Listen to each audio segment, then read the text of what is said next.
நாம் செய்திக்கு நாம் போகிறோம். தேவனுடைய வார்த்தை கேட்பது சந்தோஷமா இருக்கீங்க. வாக்குத்த வசனத்தை வாசிக்கலாம்.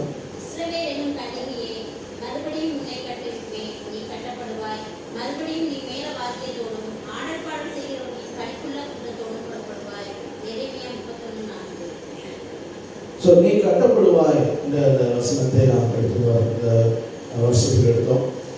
ஜனவரி மாதத்திலிருந்து இந்த வசனத்தை நாம் கண்டிப்பாக வைக்கலாம் செய்தி தியானத்தை கொண்டுகிறோம். நிபந்தனை வசனத்தை வாசிக்கலாம்.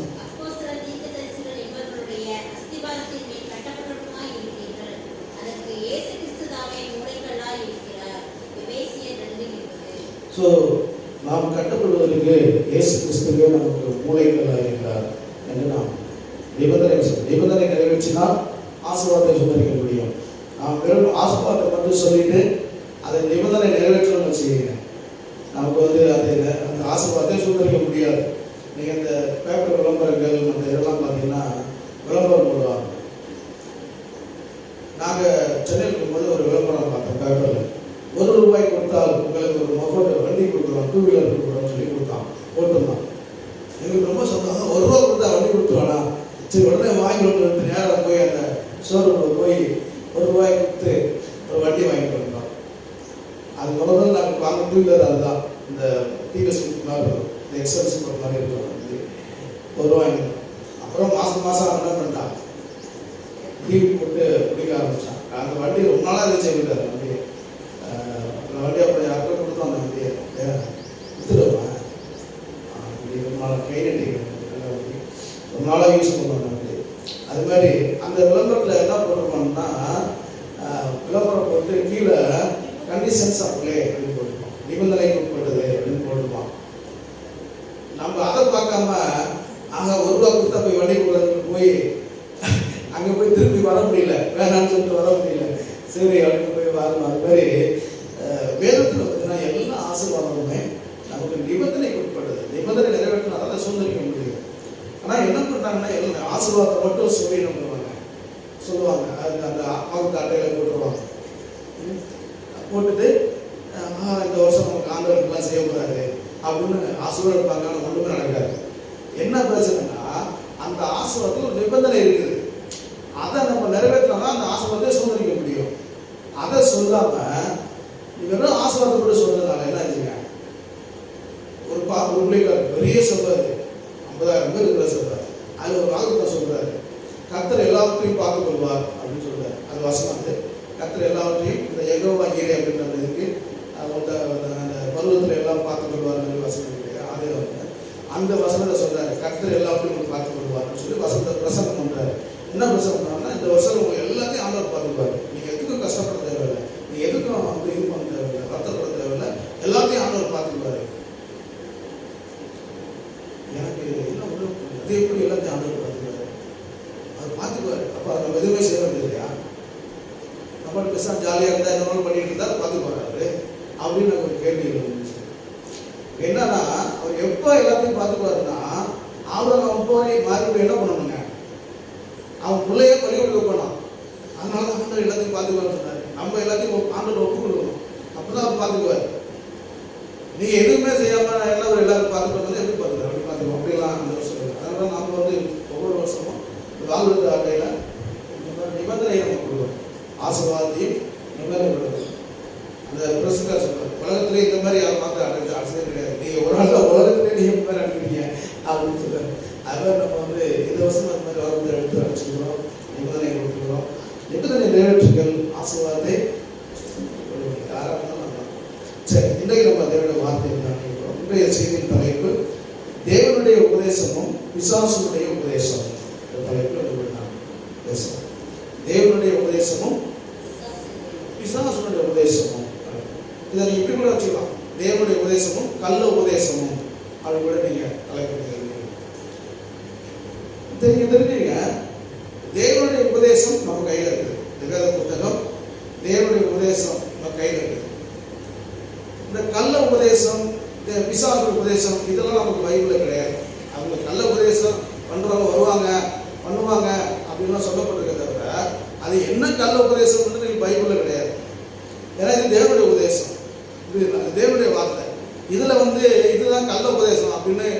பைபிளில் கிடையாது. கள்ள உபதேசர்கள் வருவாங்க, கள்ளத்துக்கு சிலர் வருவாங்க, கள்ள உபதேசர்கள் வருவாங்க, அவங்க உங்களை வஞ்சிப்பாங்க, உங்களை ஏமாற்றுவாங்க, எச்சரிக்கை இருங்க அப்படின்னு தான் வேதத்தில் இருக்கிறத ஆண்டவர் அதான் சொன்னாங்க. இதுதான் கள்ள உபதேசம், இதுதான் தவறான தீர்க்க தரிசனம் அப்படின்னு எதுவுமே பைபிளில் சொல்லப்படுது. உதாரணத்துக்குன்னா சாலமோன் ஞானி தெரியும், உங்களுக்கு தெரியும். யாருக்குன்னா சாலமோன் தெரியும்? தெரியல. சாலமோன் தெரியும். அவரு பெரிய ஞானி, உலகத்திலே பெரிய ஞானியாக இருந்தவர். கடைசி நாட்களில் அவர் தேவனை விட்டு விலகி போயிட்டார், பின்மாற்றத்தில் போயிட்டார். ஏனென்றால் அவர் இந்த பெண்கள் விஷயத்தில் ரொம்ப மோசமானவராக இருந்தார். எப்படி இருந்தார்? ரொம்ப உலகத்திலே அது மாதிரி ஆள் கிடையாது, அந்த அளவுக்கு ஒரு மோசமாக இருந்தார். அதனால அவர் என்ன பண்ணிட்டாரு, அந்த பெண்களுடைய பிரச்சனைனால அவர் தேவனை விட்டு வெளியே ஆண்டவர் எச்சரித்தும் அவரால் திரும்பி வர முடியல, போயிட்டார். அவர் வந்து வேதத்தில் நீதிமொழி எழுதியிருக்கிறார். 3000 நீதிமொழி எழுதுகிறார்கள். இங்கே பைபிளை போட்டு சாலமோன் வந்து 3000 நீதிமொழி எழுதுகிறாரு போட்டு நீதிமொழி எழுதியிருக்கிறாரு, பிரசங்கி புஸ்தகம் எழுதுகிறாரு, உன்னத பாட்டு எழுதுகிறாரு. இப்படி தேவனுடைய வார்த்தை ஆவினால் ஏவப்பட்டு தேவ ரகசியங்களை உலக ரகசியங்கள் எழுதியிருக்கிறாரு. அவர் சொல்லாத விஷயமே கிடையாது. நான் ஒரு மெசேஜ் கேட்டேன், அந்த சாலமோன் கொடுத்து அந்த நீதிமொழி அவர் பார்த்தீங்கன்னா தாவரவியல், உயிரியல், அப்புறம் வந்து படிப்போம்ல என்னது வேதியெல்லாம் இல்லை, பாட்டனி, ஜுவாலஜி, அப்புறம் வந்து அது மாதிரி நிறைய விஷயம், மிருகங்களை குறித்து, பறவைகளை குறித்து, அப்புறம் பூமியை குறித்து, சமுத்திரங்களை குறித்து எல்லாம் ஒரு நிறைய விஷயங்கள் சொல்லியிருக்காரு. நமக்கு இங்கே இருக்கிறது கொஞ்சம் தான், இந்த பைபிள் கொஞ்சம் தான். ஆனால் யூத சரித்திரம் தான் அதில் நிறைய எழுதின புஸ்தகங்கள் இருக்குது. அவர் கடைசி நாட்கள் என்ன பண்ணிட்டாருன்னா பிசாசை குறித்து ஒரு புஸ்தகம் எழுதுகிறார். அதுக்கு என்ன பேர் வச்சுருக்காங்கன்னா பிளாக் பேஜ், பிளாக் பேஜஸ் வச்சுருக்காங்க, கருப்பு பக்கங்கள் சொல்லி பேர் வச்சுருக்காங்க புஸ்தகத்துக்கு. அது சாலமோன் புக்கு. அவர் என்ன பண்ணால் பிசாசை வச்சுக்கிட்டு என்னென்னலாம் பண்ணலான்னு சொல்லி அவர் எழுதியிருக்கிறார். உலகத்தில் இந்த மந்திரவாதம் பண்ணுறது, செய்வன வகையெல்லாம் இதெல்லாம் அதில் இருக்குது. பிசாசை ஏறி விட்டு என்னென்னலாம் பண்ணலாம் அப்படின்னு சொல்லிட்டு அவர் எழுதி வச்சிருக்காரு. அதையும் எழுதி வச்சிருக்கிறாரு. தேவன் மூலமாக என்ன பண்ணிக்கலான்னு எழுதினவர் என்ன பண்ணியிருக்காருங்க, பிசாசை குறித்து அவர் புக்கு எழுதியிருக்கிறார். யார் எழுதிருக்காங்க? சாலமோன். நிறைய பேர் எல்லாம் சொல்ல மாட்டாங்க, ஏன்னா அவர் வந்து தப்பாக நினச்சிருவாங்கல்ல, சாலமோன் தப்பாக நினச்சிருவாங்க. அவர் தப்பானா ஆகிட்டார், அதனால அப்படி சொல்லுவாங்க.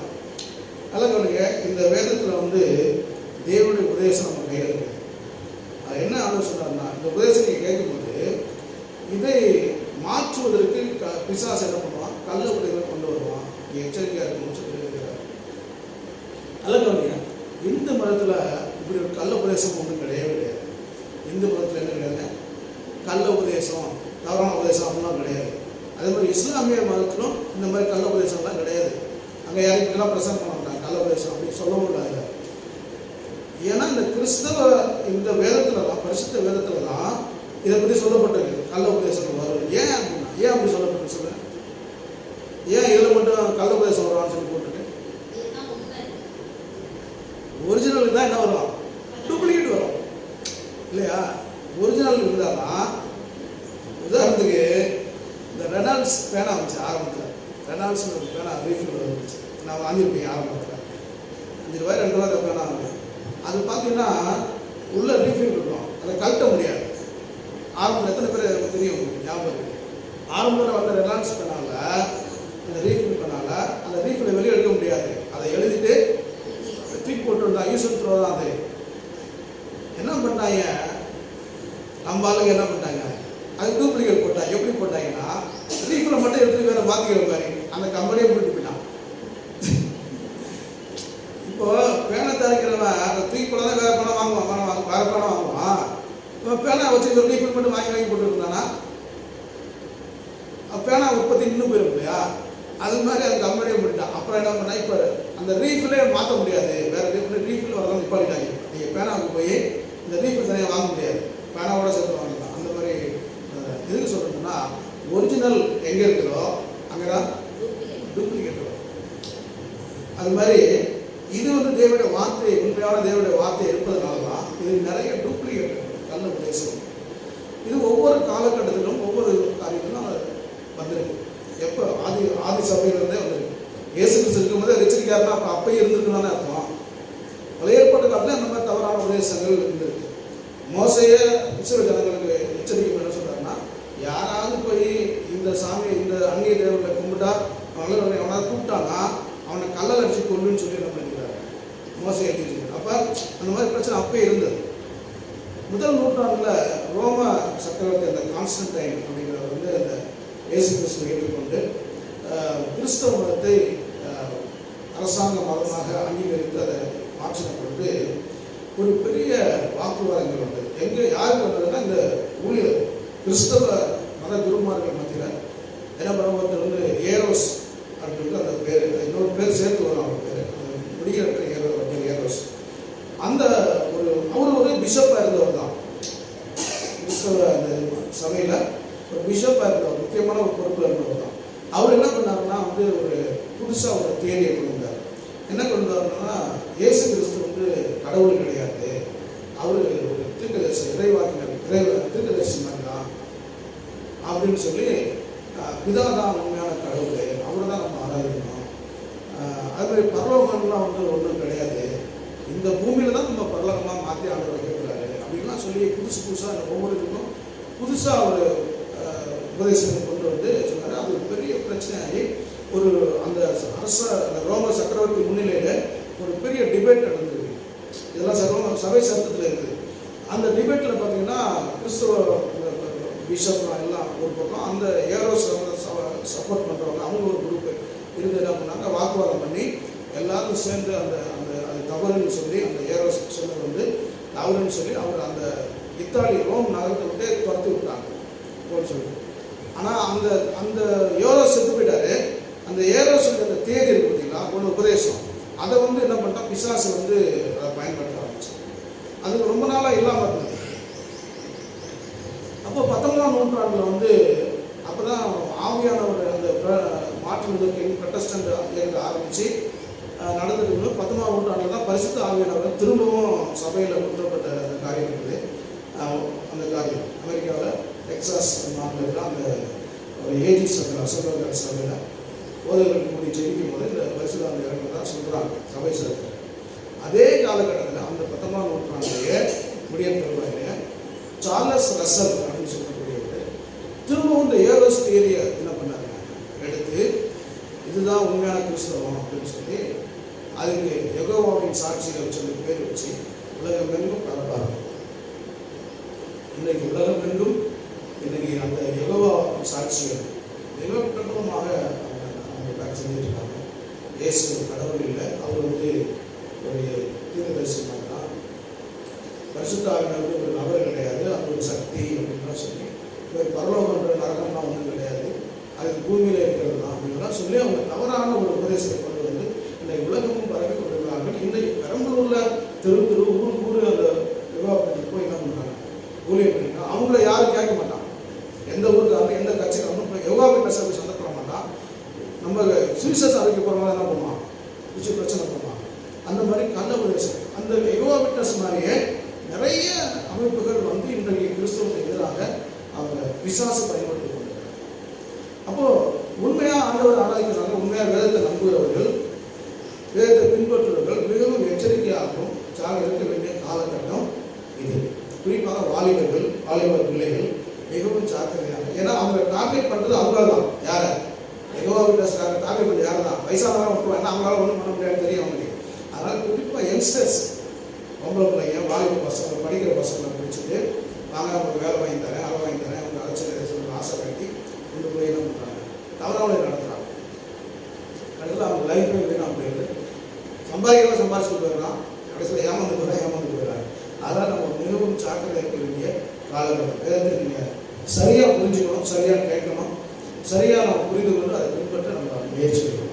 சரி, இப்போ நம்ம இதை குறித்து நம்ம பார்ப்போம். மத்தேயு 5ஆம் அதிகாரம்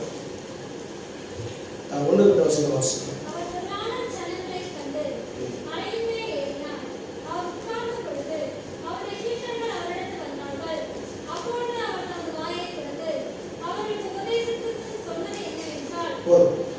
அவர் என்ன பண்ணாங்க, தமது வாயை திறந்து உபதேசித்து சொன்னது உபதேசம்.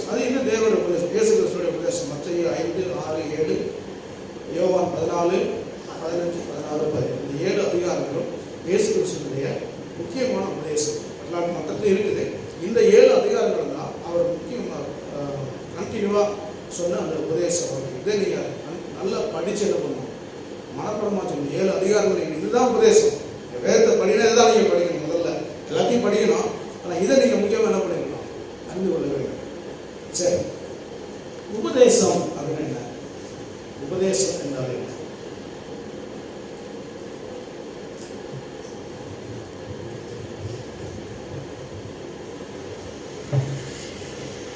உபதேசம் என்ன? ஆங்கில டாக்டரின் அப்படின்னு சொல்றாங்க.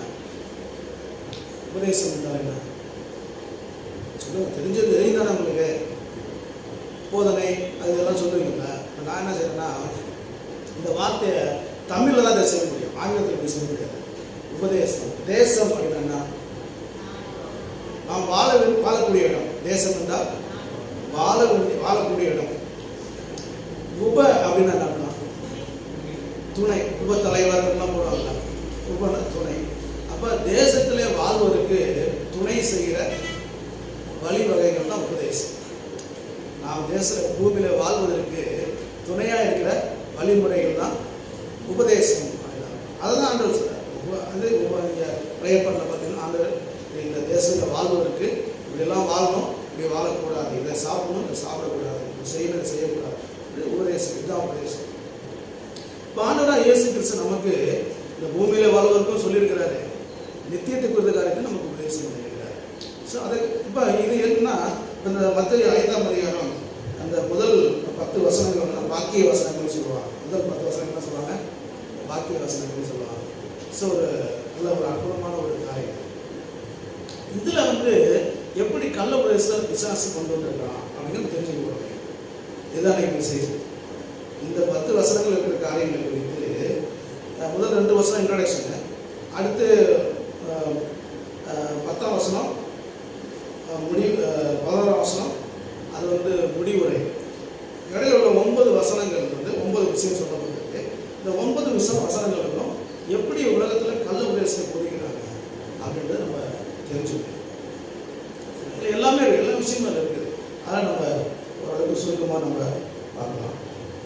இந்த கள்ள உபதேசம் குறித்து வேதத்தில் சில இடங்களில் சொல்லப்பட்டிருக்கு. மத்தேயு 24ஆம் அதிகாரம் ஆண்டவர் எப்படி சொல்லியிருக்காங்க? மத்தேயு 24ஆம் அதிகாரம் 4ஆம் வசனம்.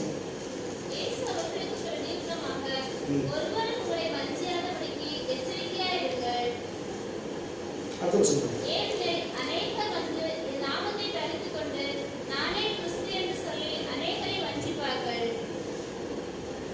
கள்ள உபதேசம் எப்படி வரும்னு சொல்றாரு பாருங்க. ஆண்டவர் சொல்றாரு, அநேகர் என் நாமத்தை தரித்துக் கொண்டு அப்படின்னா கிறிஸ்தவன்ற பேர்ல தான்.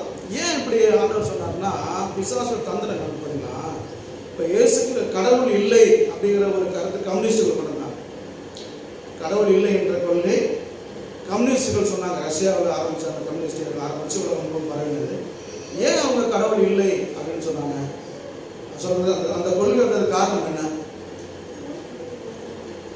கடவுள் இல்லை என்ற கொள்கை வந்தது காரணம் என்ன அப்படின்னா, கடவுளை வணங்கியவர்கள் செய்த தவறுகள் தான். கடவுளை வணங்கியவர்கள் செய்த தவறுகள், அநியாயங்கள், அக்கிரமங்கள், இதெல்லாம் இதை பார்த்து தான் அவங்க என்ன பண்ணாங்க, கடவுள் ஏன்னா இவனே தப்பு பண்ணுறான், கடவுளை இவனை தண்டிக்கணும்ல அப்படின்ற கேள்வி எழுப்புனதுனால கடவுள் இல்லை, கடவுள்லாம் ஒன்றும் கிடையாது அப்படின்ற ஒரு கொள்கையை லெனின் அவர்கள் கொண்டு வந்தாங்க. ஆனால் அந்த கொள்கை இப்போ அங்கேயே முன்னெல்லாம் போயிடுச்சு. அங்கேயே இப்போ நிறைய சபைகள் வர. அப்புறம் நாத்திகர்கள் அதுலேருந்து தான் வந்தது தான். அந்த கம்யூனிஸ்ட்லேருந்து அது அதை சார்ந்தது தான் அந்த நாத்திகர்கள்னு சொல்லி. அவங்கள என்ன பண்ணாங்கன்னா கடவுள் இல்லை அப்படின்னு சொல்கிறாங்க. இப்போ இவங்க கிறிஸ்தவம் கிடையாது, கிறிஸ்தவர்கள் அல்லாதவர்கள் தான் இதை சொன்னாங்க, கடவுள் இல்லைன்னு சொல்லி சொன்னாங்க. விசுவாசிகளை பயன்படுத்த ஆரம்பித்தாங்க. ஆனால் என்ன ஆச்சுன்னா, ஆண்டவர் என்ன பண்ணாருன்னா, அந்த கம்யூனிஸ்டுகளையும் நாத்திகர்களையுமே ஊழியக்காரர்களாக பார்த்துட்டார். அவங்களை ரட்சிப்பு நடத்தி அவங்களே ஆண்டவர்களை கொண்டு வந்து அவங்க மூலமாக ஆண்டவர் தான் கடவுள், இயேசுதான் கடவுள்னு சொல்லி சொல்ல வச்சு உலகம் இது ஒரு பெரிய இதனால அவங்களுக்கு ஒரு பெரிய பாதிப்பு. பிசாசு என்ன பண்ணான்னா பார்த்தாங்க, இப்போ வெளியிலேருந்து பண்ணுறதுனால தான் இப்படி பண்ணுறாங்க, நம்ம என்ன பண்ணுவோம், கிறிஸ்தவத்துக்குள்ளேயே நம்ம என்ன பண்ணிடுவோம், மாற்றுவோம் அப்படின்னு சொல்லிட்டு கிறிஸ்தவ ஊழியர்களையே கள்ள உபதேசம் மாற்றலாம். மாற்ற ஆரம்பித்தான். அதுதான் பெரிய பிரச்சனை. இப்போ ஒரு பாஸ்டர், இப்போ நான் போய் சொல்லிக்கிறேன், நான் திடீர்னு வேறு மாதிரி உபதேசம் பண்ணணும்னு வச்சுக்கீங்களேன், அது உங்களுக்கு என்ன பண்ணுவேன், உங்களுக்கு தெரியுமா? அது தெரியும். ஏன்னா இவ்வளோ நாள் கொஞ்சம் நல்லா பண்ணிட்டு இருந்தேன். இப்போ நான் என்ன பண்ண மாற்றுறேன், அதுக்கு இவ்வளோ நாள் நம்ப நீ என்ன பண்ணுவீங்க? இப்போ இது கரெக்டாக தான் சொல்லுவார் பாஸ்டர், எப்படி என்ன பண்ணுவீங்க? நம்பி ஏற்றுக்குவீங்க. நீங்கள் யாரும் இவர் சொன்னது சரியா தப்பானு பைபிளை போய் எடுத்து படித்து செக் பண்ணுறலாம். யாரும் அப்படி பண்ணுறீங்களா? நீங்கள் யாராவது நீங்கள் பண்ணணும், அதுதான் உண்மை. ஆனால் அப்படி யாரும் பண்ணுறதில்ல. எந்த விசுவாசம் என்ன பண்ணுறாங்க, இங்கே மூடுனா அப்புறம் அடுத்த ஒரு ஞாயிற்றுக்கிழமை திறக்கிறது அந்த மாதிரி இருக்கிறவங்க தான் அந்த பிரதேசத்தை பயன்படுத்துகிறாங்க. அப்படி இப்போ நான் சொல்கிற காரியங்கள் நீங்கள் என்ன வீட்டில் போய் என்ன பண்ணணும், இது சரியா தவறா அப்படின்ட்டு நீங்கள் என்ன பண்ணணும், பைபிளை போய் படித்து இப்படி சரியாக சொல்லியிருக்கிறாரா அப்படிங்கிறத நீங்கள் செக் பண்ணணும். புரியுதுங்களா? ஒரு பாஸ்டர் பேசிட்டு இருக்க சொன்னார், யோபு உடல் முழுவதும் பருக்களால் நிரம்பினான், அவனுடைய பருக்களை நாய் நக்கிட்டு அப்படின்னாரு பாருங்க. நம்ம பக்கத்தில் கீழே ஒரு பையன், ஐயா அது லாசருயா அப்படின்னா, ஓ ரைட் லாசரோட பக்கத்தான் நாய் நக்கிடுச்சு அப்படின்னு சொல்லிட்டு அவர் திருத்திக்கிட்டாரு. எதுக்கு சொல்றேன்னா, இந்த மாதிரி சில 2 பேருக்கும் பருக்கள் இருந்தது, லாசருக்கும் பருக்கள் இருந்தது, யோபுக்கும் பருக்கள் இருந்துச்சு. நாய் நக்கினது யார? லாசர். இது ஒரு பெரிய மிஸ்டேக் கிடையாது, இது கொஞ்சம் தடுமாறினது தான். ஆனால் தவறான உபதேசங்கள் இப்படி தான் வரும். இதை போதிக்க தவறான உபதேசம், கள்ள உபதேசத்தை போதிக்கிறது வெளியிலேருந்து யாரும் வரதில்லை. எங்கன்னு வராங்க? உலக அளவில் பிரசுத்தமாக பயங்கரமாக ஊழியர், பிரம்மாண்டமான ஊழியத்தை செய்கிற ஊழியக்காரர்கள் தான் என்ன பண்ணுறாங்க, தவறான உபதேசத்தை கொண்டு வராங்க. இதில் இந்த மாதிரி யார் இப்போ செய்வான்னு சொன்னால் அதிகமாக இந்த அற்புதம் அடையாளங்கள் செய்கிறாங்க பாருங்க, அவங்களும் இந்த தீர்க்கதரிசனம் சொல்கிறாங்க பாருங்க, இவங்கள தான் தப்பான உபதேசம் கொண்டு வர முக்கியம். மாஸ்டர்ஸ் அவ்வளோ பேர் செய்ய முடியாது, ஏன்னா கண்டுபிடிச்சிருவாங்க. ஆனால் அவங்க அற்புதம் அடையாளம் செய்கிறத சொல்லும்போது என்ன பண்ணுவாங்க, அது நிறைய மக்களை போய் சென்றடையும், அவங்க சொல்கிறது ஜனங்க கேட்க ஆரம்பிச்சுவாங்க. முதல்ல நான் இதை இதில் போயிட்டுருக்கு, இருந்தாலும் நான் அதுக்கு தெரிஞ்சுக்கணும். நான் வந்து பரலோகத்துக்கு போனேன், அங்கே போய் நான் பிதாவிட்ட பேசினேன் அப்படின்னு ஆரம்பித்தது யார் தெரியுங்களா? டிஜேஸ்னா ஆரம்பித்தார். அவர் ஆரம்ப காலத்தில் மிக வல்லமையான பெரிய ஊழியக்காரர் தான், அதில் எந்த மாற்றமும் கிடையாது. ஆனால் கடைசி காலங்களில் அவர் என்ன பண்ணாருன்னா, இந்த மாதிரி நான் பரலோகத்துக்கு போனேன், பிதாவிட்ட பேசினேன், பேசினேன், தாவீது நடனம் ஆடிட்டு இருந்தார் அப்படின்லாம் சொல்ல ஆரம்பித்தார். அப்போ அந்த காரியம் வரும்போது நிறைய பேர் அதை எதிர்க்க ஆரம்பித்தாங்க. இது எப்படி முடியும்? ஏன்னா வேதம் ஒத்துக்கு சொல்லிய மனுஷகுமாரன் தவிர யாரும் பர்வதம் ஏறினவரும் இல்லை, இறங்கினவரும் இல்லைன்னு சொல்லிட்டு, தாவீது இன்னும் பர்வதம் ஏறி போகவில்லையே சொல்லி பேதுரு சொல்லியிருக்காரு. அப்போ சொல்லிட்டு சொல்லிட்டு இப்போ இவர் போய் தாவீதை பார்த்தேன்னு சொன்னால் அப்போ வேதம் பொய்யா அப்படின்லாம் சொல்லி கேள்வி எழுதுவாங்க. அந்த மாதிரி இப்போ அவர் சொன்னோன்னு என்ன பண்ணிட்டாங்கன்னா, நிறைய ஊழியக்காரங்க என்ன பண்ணாங்க, இதை இப்போ சொல்ல ஆரம்பிச்சோம். நான் பர்வதத்துக்கு போனேன், பிதாவிட்ட பேசினேன், அவர்கிட்ட பேசினேன், அவரை பார்த்தேன், இவரை பார்த்தேன். இன்னொரு குரூப் என்ன பண்ண, நரகத்துக்கு போனேன்னு சொல்கிறாங்க. இன்னொரு குரூப் என்ன பண்ணிட்டாங்க, இந்த மாதிரி பரலோகத்துக்கு போகிற குரூப் ஒரு குரூப் பக்கம் போயிட்டு இருக்கு. இன்னொரு குரூப் எங்கே போகுது, நான் நரகத்துக்கு போனேன், அங்கே போய் பார்த்தா நெருப்பு அப்படியே எரிஞ்சிட்டு இருக்குது, அங்கே போனால் யூதாஸ் அப்படியே தலையில் அடிச்சுட்டு அழுதுட்டு இருக்காரு, ஐயோ ஒரு காடு விட்டுனேன், காடு அடிச்சுட்டு அழுதுட்டு இருக்காரு. அப்புறம் இன்னொரு பக்கம் வந்து யார் சாலமோனை பத்தப்பட்டு இருக்காரு, வேதனைப்பட்டு இருக்காரு. இன்னொரு பக்கத்தில் போனால் அப்புறம் மைக்கேல் ஜாக்சன் வந்து அழுதுட்டு இருக்கிறாரு.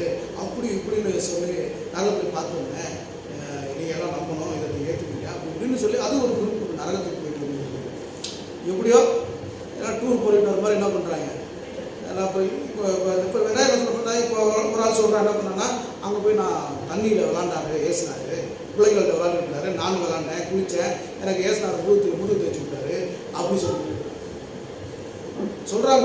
நான் சொல்ல உலகமே கேட்குதுங்க, உலக பிரசித்தி பெரிய அப்படி சொல்லிட்டு இருக்கிறான். ஏசினார் வந்து முழு தேய்ச்சி விட்டாரான் அப்படி சொல்லிட்டு இருக்கிறான். அதான் ஒரு வீடியோ போட்டிருந்தாங்க, ஒயின் ஷாப்பில் இருக்க போகிறாங்களா பரலோகத்தில் அப்படின்னா. என்னது ஒயின் ஷாப்பா? ஆமாம், அப்போ கண்டிப்பாக போயிருக்கு பரலோகத்துக்கு அப்படின்னு அந்த மாதிரிலாம் நியூஸ் போடுறாங்க யூடியூப்பில், அதெல்லாம் ஃபேஸ்புக்கெலாம். அப்போ என்ன சொல்ல வரேன்னு சொன்னால், தவறான உபதேசத்தை யார் கொண்டு வராங்கன்னா கிறிஸ்தவ மொழிகள் தான் கொண்டு வராங்க, வெளியிலேருந்து யாரும் என்ன பண்ணுறாங்க கொண்டு வர்றது.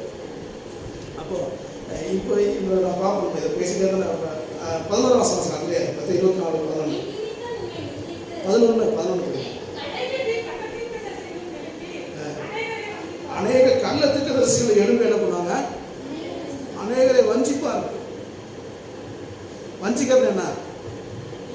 வஞ்சிக்கிறது என்ன? நல்லது மாதிரி இருக்கும், ஆனால் நல்லது கிடையாது, கெட்டது. தீர்க்கதரிசனம் சொல்றது கள்ளத்தீர்க்கதரிசனம் வந்து ஆரம்ப நாட்டிலே இருந்தாங்க. எப்போ இருந்தாங்க? மோசே காலத்துலேயே தீர்க்கதரிசனம் எப்போ ஆரம்பிச்சதோ அப்போவே கள்ளத்தீர்க்கதரிசனம் வந்துருச்சு. இப்போ இறைமையெல்லாம் பார்த்தீங்கன்னா ரொம்ப பயங்கரமாக இருக்கும். கள்ளத்தீர்க்கதரிசனம் பண்ணுறதெல்லாம் அது புதிய ஏற்பாட்டு இன்னைக்கு வரைக்கும் தொடர்ந்து வந்துகிட்டே இருக்கு. ஆனால் ஆண்டவர் நமக்கு எச்சரிக்கிறாரு. இவங்க வந்து என்ன பண்ணாங்க? எச்சரித்தாங்க. யாராவது வந்து தீர்க்கதரிசனம் சொல்கிறேன்னு சொல்லி நீங்கள் என்ன பண்ணாங்க?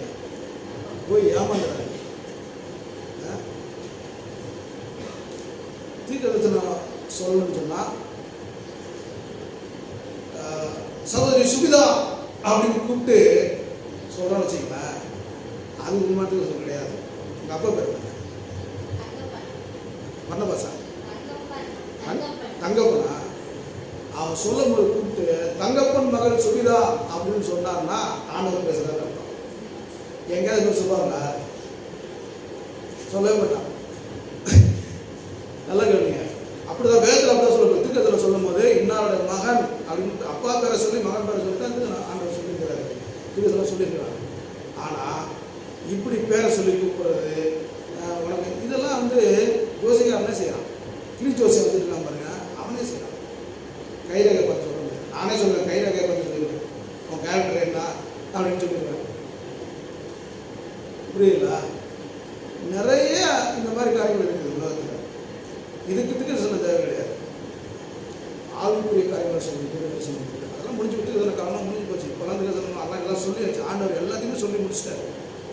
உலகத்தின் முடிவு வரையும் என்ன பண்ணிட்டாங்க? தீர்க்கதரிசனம் சொல்லி முடிச்சாச்சு. புதுசாக நீ வந்து என்ன பண்ண முடியல, சொல்ல தேவையில்லை. சரி, 24 வாசிங்க. அப்படியே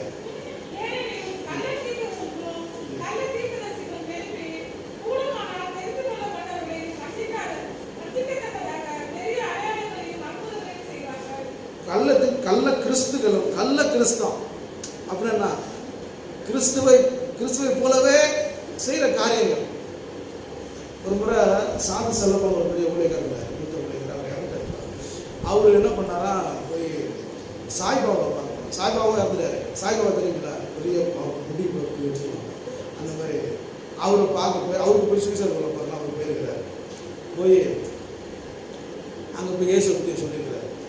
அந்த சாய்பாபா என்ன சொல்கிறாரா, இயேசுவோட நான் தான் பெரிய ஆளு, இயேசுவை காட்டிலும் நான் தான் பெரிய ஆளு. என்ன பெரிய இயேசு? நான் நினச்ச இயேசுனால இங்கே வர வச்சிருக்காரு.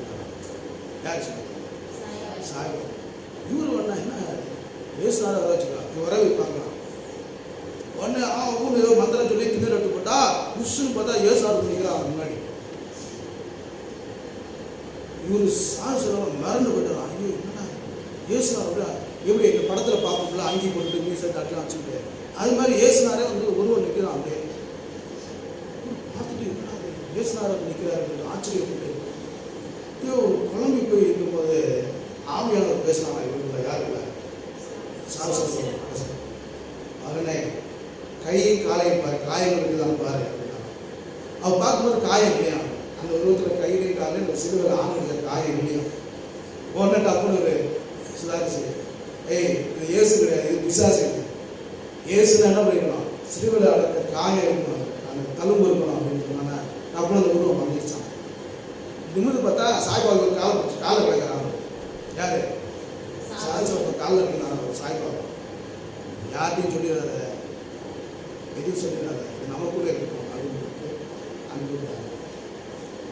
ஏன் அவர் சொல்லலை அப்படின்னு சொல்லியிருக்காரு, சொல்லியிருக்காரு, ஏன் பப்ளிக் படுத்தலை அப்படின்னு சொன்னால் அவன் என்ன பண்ணியிருப்பான், சொல்ல வேண்டியது அங்கேயே காலி பண்ணியிருப்பான் அவளை. அதனால் அவர் என்ன பண்ணார், நிறைய மீட்டிங்கில் அவர் சொல்லியிருக்கிறாரு. ஸோ அந்த மாதிரி கள்ள கிறிஸ்துக்கள் இன்னைக்கு நான் திருநெல்வேலியில் ஒரு ஆள் இருக்கிறான். திரும்ப அவங்களுக்கு கேள்விப்பட்டீங்களா? திருநெல்வேலியில் ஒருத்தர் இருக்கிறார், தென்காசியில் பக்கத்தில் ஒரு ஊரில் இருக்கிறார். நான் தான் இயேசுன்னு சொல்லிட்டேன், நான் தான் இயேசுன்னு சொல்லிட்டு இருக்காருங்க. நான் டெய்லி பிதாவிட்ட பேசுவேன். அவரு சபையில் 1000 பேர் இருக்காங்க. அந்த சபையில் அவரு அந்த சபையிலையும் 1000 மக்கள் இருக்கிறாங்க. அங்கெல்லாம் போவாங்க, இங்கெல்லாம் வரமாட்டாங்க. உண்மையாக கத்திட்டு சொன்னால் யாரும் வரமாட்டாங்க. நீங்களும் போய் யார்ட்டையும் சொல்ல மாட்டீங்க, ஏன்னா உண்மையை சொல்கிறோம்ல, அதனால் எதுவும் சொல்ல மாட்டேங்க. ஸோ அந்த மாதிரி கள்ள கிறிஸ்துகளும் கள்ள கிறிஸ்தவர்களும் என்ன பண்ணாங்க, தெரிந்து கொள்ளப்பட்டவர்களையும் வஞ்சிப்பார்கள்னு சொல்கிறாரு. இயேசு. இன்னொரு வருஷம் 26ஆம் வருஷம் வாசிங்க.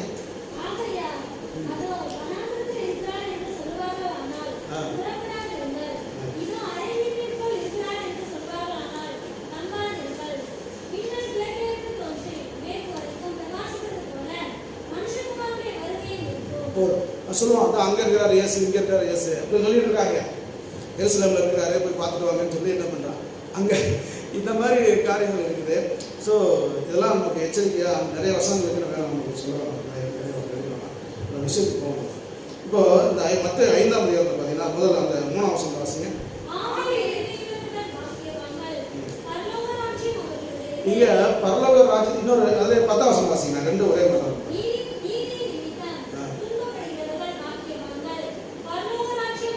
இப்போ 2 வசனத்துக்குமே என்ன போடுறாங்கன்னா பரலோக ராஜ்யம் அவருடையது, ஆவியில் எளிமை உள்ளவர்கள் பாக்கியவான்கள், பரலோக ராஜ்யம் அவருடையது, நீதி நிபுணர்கள் பாக்கியவான்கள், அவர்கள் பரலோக ராஜ்யம் அவருடையது. பரலோக ராஜ்யத்துக்கு பார்த்து 2 காரியம் சொல்றாரு. ஆவியில் எளிமை, நீதி நிமித்தம் துன்பம். ஆவியில் எளிமை அப்படின்னா என்ன? ஆவியில் எளிமை சிம்பிளிசிட்டி. உலகப்பரமா எளிமையா இருக்கிறது என்ன அர்த்தம்? உலகப்பரமா எளிமையா இருக்கிறது என்ன? சிம்பிளா இருக்கிறது என்ன?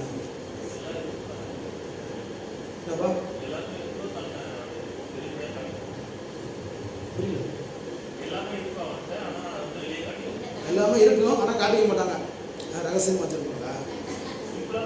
சிம்பிளா அதான் கேட்கிறேன். சிம்பிளா இருக்குன்னா என்ன? இப்போ என்கிட்ட பாருங்க, என்கிட்ட காசு இருக்குது. நான் என்ன பண்ணலாம், ஒரு கோட்டு சூட் போட்டு சூட்லாம் போட்டு ஷூ போட்டுக்கிட்டு டை கட்டிக்கிட்டு அப்படியே வந்து நின்று அப்படி இருக்கும். அது என் கலருக்கு நல்லா இருக்குல்ல. ஒரு கருப்பு கலர் கோட்டு போட்டு டை கட்டிட்டு இருந்தா நல்லா இருக்குல்ல? நல்லா இருக்குதானே? நல்லா இருக்கு. பார்த்துருக்கேன், நானே பார்த்துருக்கேன். கோட்டுலாம் பார்த்து கல்யாணத்துக்கு போட்டு சுதாரம் போட்டுருந்தோம், நல்லா தான் இருக்கும். இப்போ டிசைனாக ட்ரெஸ்ஸு போடுறாங்க, காஸ்ட்யூம் போடுறாங்க, நல்லா புதுசாக வர டிசைனில் என்ன பண்ணுறாங்க, ட்ரெஸ்லாம் போட்டு இது பண்ணுறாங்க, மேக்கப்லாம் போடுறாங்க, அந்த மாதிரிலாம் போட்டு நிற்கிறாங்க. இது போடலாம் அது மாதிரி. ஆனால் அது நமக்கு எதுக்கு தேவையில்லை. இப்போ எங்கள் வைஸ் சான்சலர் டாக்டர் கிரீன்ரோஸ் நான் படித்தது, அவர் பார்த்தீங்கன்னா அவர் சொல்லுவார், ஒரு வருஷத்துக்கு கிட்டத்தட்ட ஒரு 1500 பேருக்கு நான் பிஹெச்டி பட்டம் கொடுக்குறேன். எத்தனை பேருக்குங்க? ஒரு வருஷத்துக்கு 1500 பேருக்கு மேலே நான் பிஹெச்டி கொடுக்குறேன், படித்து எந்த பட்டம் வாங்குறேன். ஆனால் அவர் பேருக்கு பின்னாடி எந்த பட்டமும் போட, வெறும் பேர் மட்டும் தான் போடுவார். அவர் பேருக்கு பின்னாடி எந்த பட்டமும் போட்டுக்க மாட்டார். டாக்டர் கிரீன்ரோஸ் அவர் ஆக்சுவலாக 3 பிஹெச்டி வாங்கியிருக்கிறார். பைபிள் யூனிவர்சிட்டியில் படித்து ஹங்கேரியில் 1 வாங்கியிருக்காரு, அமெரிக்காவில் 2 வாங்கியிருக்காரு. அவரோட படிப்பெல்லாம் பார்த்தீங்கன்னா பயங்கரமாக இருக்கும். உலகத்திலேயே குரானில் பிஹெச்டி வாங்கினது இவர் தான் முதல்ல. உலகத்திலேயே குரானில் படித்து அதில் பிஹெச்டி வாங்கின முதல் ஆள் இவர் தான், டாக்டர் கிரீன்ரோஸ் தான். அப்படிப்பட்ட பெரிய பெரிய படித்தவர். அவர் பேருக்கு முன்னாடி எந்த பட்டமும் போட்டு, வெறும் பேர் மட்டும் தான் போட்டுருவார். எங்கே போட்டோம் அப்படி தான் போட்டுருவார். கீழே டைட்டில்லாம் போட்டுருப்பாங்க, இந்த ஆளுலாம் போட்டிருப்பாங்க, வேத விஞ்ஞானி, வேத ஆராய்ச்சியாளர், வேத பண்டிதர் அப்படிலாம் போட்டிருப்பாங்க. ஆனால் அவர் பேருக்கு முன்னாடி எந்த பட்டமும் போட்டுக்க மாட்டாங்க. இதுதான் என்னது, தகுதி இருக்கு போடுறதுக்கு, ஆனால் என்ன இல்லை, அது தேவையில்லை அப்படின்னு சொல்லி அதை வெறுக்கிறது. நான் அந்த விஜய் டிவியில் இந்த நீயா நான் ஒரு நிகழ்ச்சி நடத்தேன். அதில் இந்த நிறைய படித்தவங்க டிகிரி போட்டிருக்கவங்க, நிறைய போடாதவங்க ஒரு நிகழ்ச்சி நடந்துச்சு. அதில் ஒரு ஆள் ஒரு விசிட்டிங் கார்டு கொடுக்குறாரு. டாக்டர் கோபிநாத்கிட்ட ஒரு விசிட்டிங் கார்டு கொடுக்குறாரு. விசிட்டிங் கார்டு தெரியுங்களா, சைஸ், அது கொஞ்சம் பெரிய சைஸ் விசிட்டிங் கார்டு. அதில் பார்த்தீங்கன்னா மேலே ஒரு பேர் போட்டு இந்த விசிட்டிங் கார்டு ஃபுல்லாக டிகிரி போட்டு, பின்னாடி பக்கமும் ஃபுல்லாக டிகிரி போட்டுருக்கு. 2 பக்கமும் டிகிரி போட்டுருக்க, பேர் மட்டும் போட்டு டிகிரி போட்டு, அட்ரஸ்லாம் கிடையாது, டிகிரி மட்டும் போட்டுருக்காரு. அதுக்காக இவங்க வந்து என்ன இது இப்படி ஒரு ஏபிசி எல்லா இடத்துக்குள்ள போட்டு வச்சுருக்கீங்க, எத்தனை டிகிரி நீங்கள் வாங்கிருக்கீங்க அப்படின்னா, அது சொல்ல 140 டிகிரி வாங்கியிருக்கேன் நான் படித்து. அதை எல்லாத்தையும் போட்டிருக்கேன், 140 டிகிரி வாங்கியிருக்காரு. அதை விசிட்டிங் கார்டில் போட்டு வச்சுருக்கிறாரு. அதை படிக்கிறதுக்கே ஒரு நாள் ஆகும் போகுது. நான் டிகிரியை படிக்கிறதுக்கு, பேரை படிச்சு டிகிரி படிக்கிறதுக்கு ஒரு நாள் ஆகும் போகுது. 140 டிகிரி போட்டு அது விசிட்டிங் கார்டு எடுத்துருக்கிறாரு. அந்த மாதிரி சில பேர் இருக்கிறாங்க, தனக்கு இருக்கிறதை வெளிப்படுத்தி நான் இதெல்லாம் இருக்குது என்கிட்ட அப்படின்னு காட்டுறதுக்கு ஆள் இருக்கிறாங்க. இருக்கிறத அதை காட்டாமல் அதை சாதாரண நினைக்கிற ஆட்கள் இருக்கிறாங்க. நாம் எவ்வளோ பெரிய காரியம் இருந்தாலும் அதை சாதாரண நினைத்து அதை பெரிதுபடுத்தாமல் இருப்பதுதான் சிம்பிளிசிட்டி, எளிமை. உதாரணத்துக்கு நம்ம உங்களுக்கு தெரிஞ்ச ஒருத்தர் காமராஜர் இருக்கிறாரு. நீங்கள் அவர் படத்தெல்லாம் பார்த்துருக்கீங்களா? அது பார்த்தீங்கன்னா ஒரு சட்டையும் வேஸ்ட்டும் கிடையாது, நம்ம சாதாரணமாக இருக்கிறார். சிம்பிள் முதலமைச்சர் மாதிரி ஆடம்பரமான உடை அணியாமல் சாதாரணமாக இருக்கிறது, எளிமையாக இருக்கிறது. இது உலகப்புறமாக எளிமையாக இருக்கிறது. ஆவியில் எளிமை என்னன்னா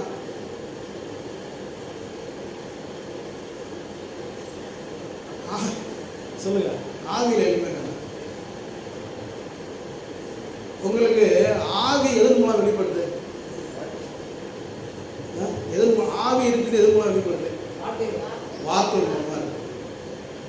அப்போ வார்த்தையில நீங்க என்ன பண்ணணும்? எளிமையா இருக்கும். இப்போ இயேசு கிறிஸ்து பார்த்தீங்கன்னா அவர் கொடுத்த வசனம் சொல்லுது, அவர் எல்லாரும் கேட்டறியும், ஜனங்கள் கேட்டறியும் திராணிக்கத்தக்கதாக அவர் போதித்தார். அப்சர்விங் கெப்பாசிட்டி, அவங்க ஜனங்க எப்படி எந்த அளவுக்கு அப்சர்வ் பண்ணுவாங்களோ அந்த மாதிரி அவர் போதிச்சார். அப்படின்னா இப்போ ஜனங்கன்னா படித்தவங்க இருப்பாங்க, படிக்காதவங்க இருப்பாங்க, ஒன்றுமே தெரியாத இருப்பாங்க. அது எல்லாரும் புரிந்து கொள்வது மாதிரி, ஏற்றுக்கிற மாதிரி அவர் ஏற்றுக்கொள்ள மாட்டார், புரிந்து கொள்வது போல அவர் போதித்தார். புரியுங்களா? இப்போ எனக்கு இங்கிலீஷ் படிக்க தெரியும், பேச தெரியுன்றதுனால நான் இங்கிலீஷில் நான் பேசியிருந்தேன், என்ன அர்த்தம்? என்ன எப்படி இருக்கும் உங்களுக்கு சொல்லுங்கள்? நாம டஸ்ட் இங்கிலீஷில் பேசிட்டு வச்சுருக்கேன், எப்படி இருக்கும்? என்ன நினைப்பீங்க? சத்தம் போடாமல் எந்திரிச்சு போயிட்டே இருப்பீங்க பார்த்துட்டு. அப்படி நிறைய சபைகளை பார்த்தீங்கன்னா இங்கிலீஷில் பேசுகிற பாஸ் பேசுவார், அதை டிரான்ஸ்லேட் பண்ணுற ஒரு ஆள் வச்சுருப்பாங்க. பார்த்து அது எதுக்குன்னா அவங்க இங்கிலீஷ் தமிழ் தெரியாதவங்க வருவாங்களாம். யாராவது இருப்பாங்களா தமிழ் தெரியாதவங்க? பேசுறது புரியாமல் யாராவது இருப்பாங்களா? ஆனால் ஒரு ஒரு ஒரு பெரிய சபை அப்படின்ற கம்யூனிட்டி அந்த மாதிரிலாம் டிவியில் அது மாதிரிலாம் பண்ணுறாங்க. நம்ம தான் சொல்லலாம். சரி, எதை சொல்ல வரேன்னா, நீங்கள் உங்கள் வார்த்தையில் எளிமை இருக்கு. ஏன்னா வார்த்தைகளை வச்சுதான் நீங்கள் யாருன்னு கண்டுபிடிக்க முடியும். நீங்கள் எப்படி உணவடைந்திருக்கிறீர்கள் என்பதை பற்றிலாம் ஒரு பிரச்சனையும் கிடையாது. நீங்கள் சென்னைக்கெல்லாம் போனீங்கன்னா ஆளுநர் நீட்டாக இருப்பாங்க, ஷூலாம் போட்டுக்கிட்டு பயங்கரமாக ட்ரெஸ்ஸு. வாயை திறந்தா என்ன இருக்கா? பூவன்னா ஒரு வழியில் வாயில் அந்த மாதிரி ஆட்கள் இருக்குவாங்க. ட்ரெஸ்ஸு பார்த்தீங்கன்னா பயங்கரமாக இருக்கும், தோற்றம் சூப்பராக இருக்கும். ஆனால் வாயை திறந்தா அப்போ தான் தெரியும் யாருன்னு. நீங்கள் உடைய வச்சுலாம் கண்டுபிடிக்க முடியாது யாருன்னு. சரிங்களா? அப்போ ஆவியில் எளிமை வேணும். ஏன் ஆவியில் எளிமை? வேறு ஆண்டு சொல்றாரு, மரணமும் ஜீவனும் நாவும் அதிகாரம் இருக்கிறது. அப்போ உங்களுடைய பேச்சு எளிமையாக இருக்கணும், சாதாரணமாக இருக்கணும். அவர்கள் தான் பரலத்துக்கு போவாங்க, அவங்க பரல ராஜ்யம் அவங்களுடையது அப்படின்னு அவர் சொல்றாரு. நீங்கள் எப்படி பேசுறீங்க? அவங்க எளிமை அப்படின்னா என்ன? எளிமையாக பேசுறது என்ன அர்த்தம்? என்ன எளிமையாக பேசுறது எப்படி? அது புரியுதா அவங்களுக்கு? எளிமையாக பேசுறது எப்படி? உண்மையை பேசணும், இருக்கிறத இருக்குன்னு சொன்னோம், இல்லாத இல்லைன்னு சொல்லிடணும். புரியுதுங்களா? உங்களை பெரிய ஆளை காட்டுவதற்காக நீங்கள் எதையாவது இல்லாத பொருளாத என்ன பண்ணக்கூடாது, சொல்லிடக்கூடாது. இப்போ என்னட்ட நீங்கள் ஏதாவது கேள்வி எனக்கு தெரியலன்னு சொல்லிடணும். எந்த பாசமும் சொல்லவே மாட்டாங்க. நீங்கள் பாசத்துக்கு கேள்வி கேட்டீங்கன்னு வச்சுக்கோங்க, ஏதாவது கேள்வி கேட்குறீங்க, பைபிள் ஒரு சந்தேகம் கேட்குறீங்க, அவங்க தெரியாதுன்னு ஏதாவது சொல்லுவாங்க. ஆனால் அவங்க எதுவுமே தெரியாது. அவன் என்ன சொல்லுவான்? நான் தெரியாதுன்னு சொல்லவே மாட்டான். நீங்கள் நாளைக்கு வாங்க சொல்லுவேன், அப்புறம் வாங்க. அதாவது தெரியாதுன்னா சொல்லிட்டு போனேன், தெரியாதுன்னு சொல்லிட்டு போனேன். நான் நிறைய பேர் சொல்லியிருக்கேன், கேள்வி கேட்பாங்க, எனக்கு தெரியாதுங்க நான் கேட்டு சொல்கிறேங்க, அந்த மாதிரிலாம் சொல்லி. அதாவது தெரியாத விஷயம் தெரியாத, இதுதான் எளிமை. நீங்கள் உங்களுக்கு உள்ளதே உள்ளதுன்னு சொல்லுங்கள், இல்லாத இல்லைன்னு சொல்லுங்கள், இதுதான் எளிமை. இப்படி யாரும் பேச மாட்டாங்க ஜனங்க. மேக்சிமம் பெரும்பான்மையான மக்கள் தனக்கு இல்லாத இல்லைன்னு சொல்லவே மாட்டாங்க, தெரியாதுன்னு சொல்லவும் மாட்டாங்க. சொன்னால் நம்மளை ஏதாவது அவமானமாக அனுப்பிச்சிடுவாங்களோ, நம்மளை கேவலமாக அனுப்பிச்சிடுவாங்களோ அப்படின்ற அந்த எண்ணத்தில் சொல்லவே மாட்டாங்க. காசு இருக்காது, ஏன்னா காசு இல்லைன்னு யாரும் என்ன பண்ண மாட்டாங்க, சொல்லவே மாட்டாங்க. சொல்லுவாங்க என்கிட்ட காசு இல்லை அப்படின்னு சொல்லுவாங்களா? யாராவது கடன் கேட்டால் சொல்லிடுவாங்க. கடன் கேட்டால் வச்சுங்களேன், இல்லை ஏதாவது உதவி பண்ணி கேட்டால் காசே இல்லைப்பா. பிச்சைக்காரன் வந்து கேட்பான், ஐயா பிச்சை கொடுங்க, சில்லறையே இல்லைப்பா. சில்லறை ஏதாவது சொல்கிறான்னு தெரியல, சில்லறை காசு சொல்கிறாங்களா இல்லை 5 ரூபா 10 ரூபா சொல்கிறாங்களான்னு தெரியாது, சில்லறை வந்து. ஆனால் பக்கத்தூருக்காரன் வந்து ஏதாவது பேசுவான்னு வச்சுங்களேன், இவங்க அப்படியே நிறைய கோடி கோடியாக சொத்து வச்சுருப்பான்னு பேசுவாங்க. ஸோ பேச்சில் வந்து எளிமை இருக்கணும். ஏன்னா பேச்சு தான் உங்களை யாருக்கு காமிக்கிறது, நீங்கள் யாருக்கு தீர்மானிக்கிறது விஷயம். நிறைய பாவம் செய்வது வார்த்தையில் தான். பாவம் ஆரம்பிக்கிறது எங்கே தான்? வார்த்தையில் தான். அதனால நான் நிறைய சொல்லிட்டே போகலாம், இருந்தாலும் நமக்கு அது தேவையில்லை. ஆவியில் எளிமை அப்படின்னா நீதியின் மேல் நீதி நிமிடம் துன்பப்படுகிறவர்கள். நீதின்றது எது பிடிக்குது? விளக்கமாக நம்ம நேரம் ஆகுது. நீதினா தேவனுடைய வார்த்தையை பிடிக்கணும்னு வச்சுக்கோங்க. வசனத்துக்காக துன்பப்படுறவங்க என்ன பண்ணுவாங்க? பரவாயில்ல ஒரு அறிவு போவாங்க.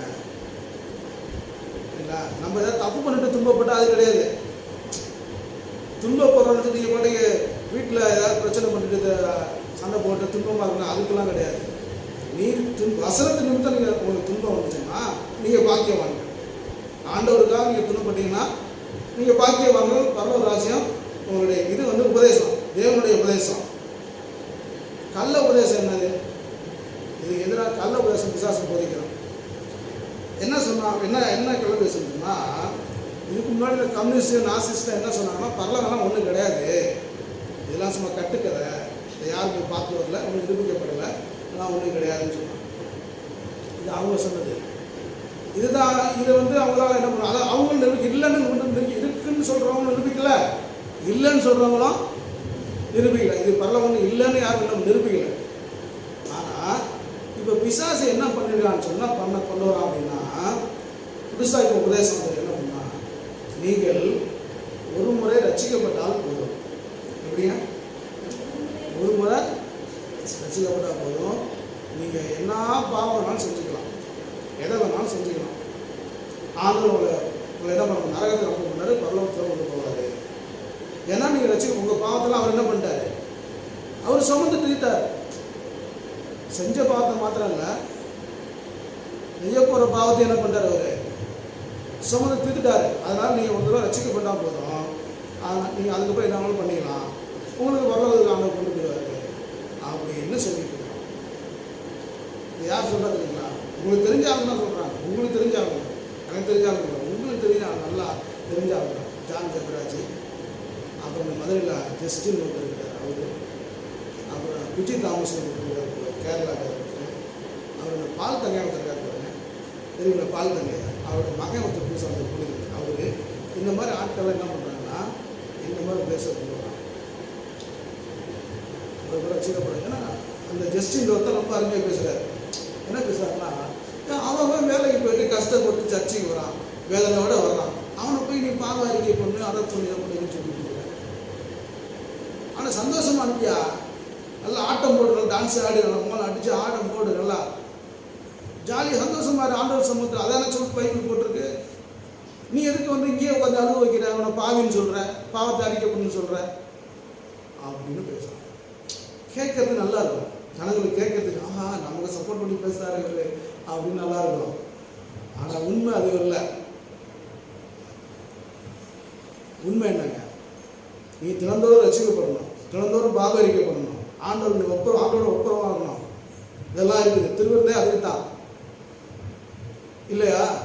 அவன் என்ன சொல்லிட்டான்? ஒரு முறை இது யார் சொல்றதுங்க? வெளியே கம்யூனிஸ்டோ நாத்திகரோ சொல்ல, யார் சொல்றது? இது கிறிஸ்தவ ஊழியர்கள் சொல்றான். இதுதான் கள்ள உபதேசம். நல்லா புரியுது. நீங்கள் தினந்தோறும் ரட்சிக்கப்பட வேண்டும்.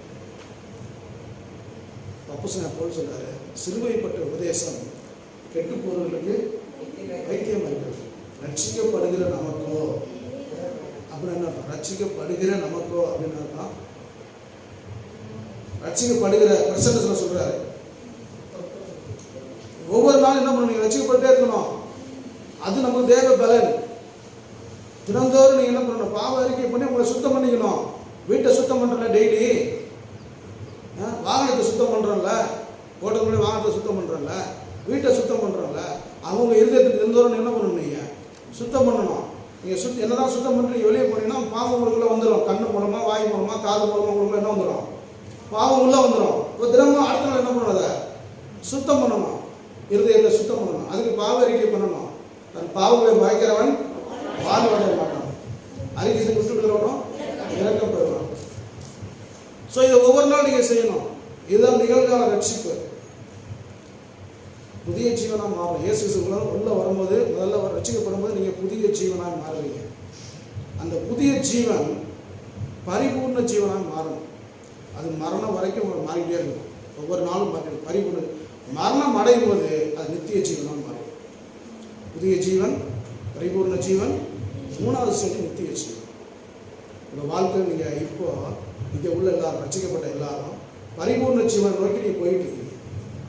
அது மரணம் அடைவது முடிஞ்சிடும். அந்த பரிபூர்ண ஜீவன் முடிந்து நித்திய ஜீவன் ஆரம்பிச்சிடும். புரியுங்களா? நித்திய ஜீவன் இப்பே வராது. உங்களுக்கு நித்திய ஜீவன் என்பது அது மறித்ததுக்கு அப்புறம் தான். இப்போ நீங்கள் என்ன பண்ண, புதிய ஜீவனாக மாறின நீங்கள் ஒவ்வொரு நாளும் பரிபூர்ண ஜீவன் நோக்கி போய்கொண்டே இருக்கணும்.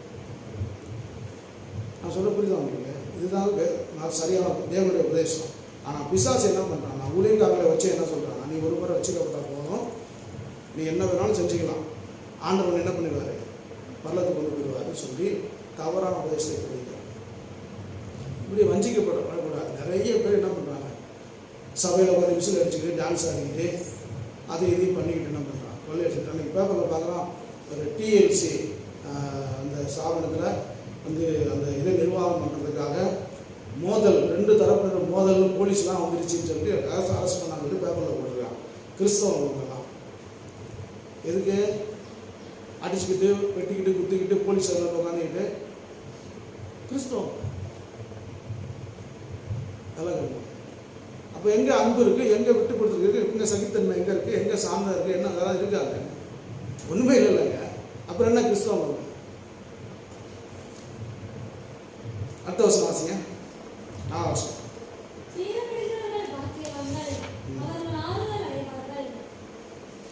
துயரப்படுகிறவர்கள் பாக்கியவான்கள், அவர்கள் ஆறுதல். முன்னாடி சொல்லுவாங்க, வசனத்து நிமித்தம் துன்பப்பட்டால் அவர்கள் ஆண்டவர் என்ன பண்ணுவாருங்க, ஆறுதல்படுத்துவார். வேற ஏதாவது பாவம் கொண்டு துயரப்பட்டா, பாவம் செஞ்சுட்டு துயரப்பட்டா அந்த ஆறுதல் படுத்த மாட்டார், கண்டித்து உணர்த்துவார்.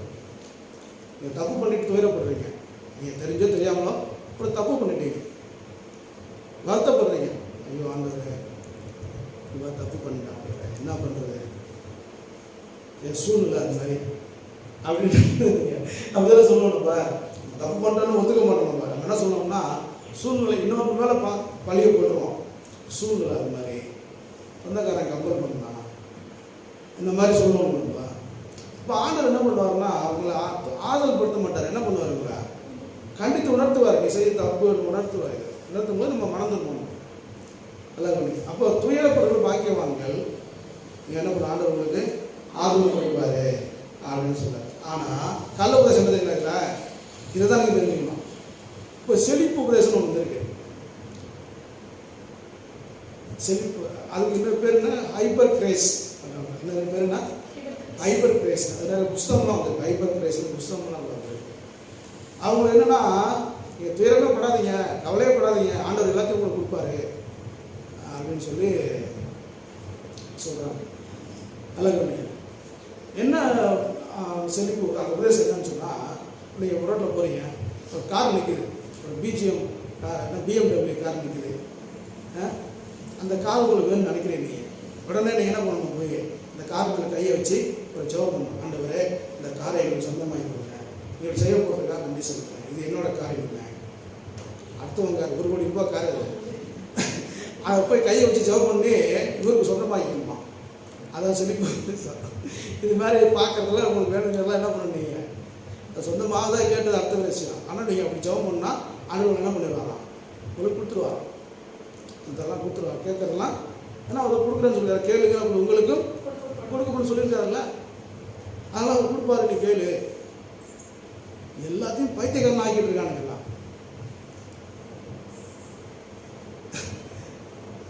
கூட்டத்தில் பார்த்தீங்கன்னா, ஆண்டவர் இப்பொழுது உங்கள் பர்ஸில் அவ்வளோ பணம் போடுறாருன்னு சொல்லலாம்.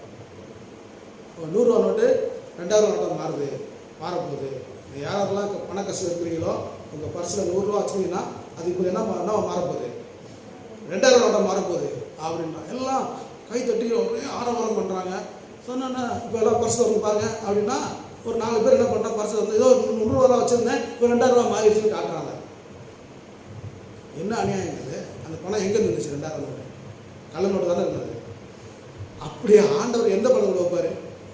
அதில் ரிசர்வ் பேங்க் முத்திர இது நம்பர் இருக்குதா? அந்த பணம் எப்படி வந்துச்சு? அது எப்படி வரும்? இந்த மாதிரி ஒன்று வந்தால் கள்ள நோட்டாக இருக்கணும், இல்லை எவன்கிட்ட திருட்டு கொண்டாந்து வச்சுருந்தாங்க, எப்படி நோட்டு வரும்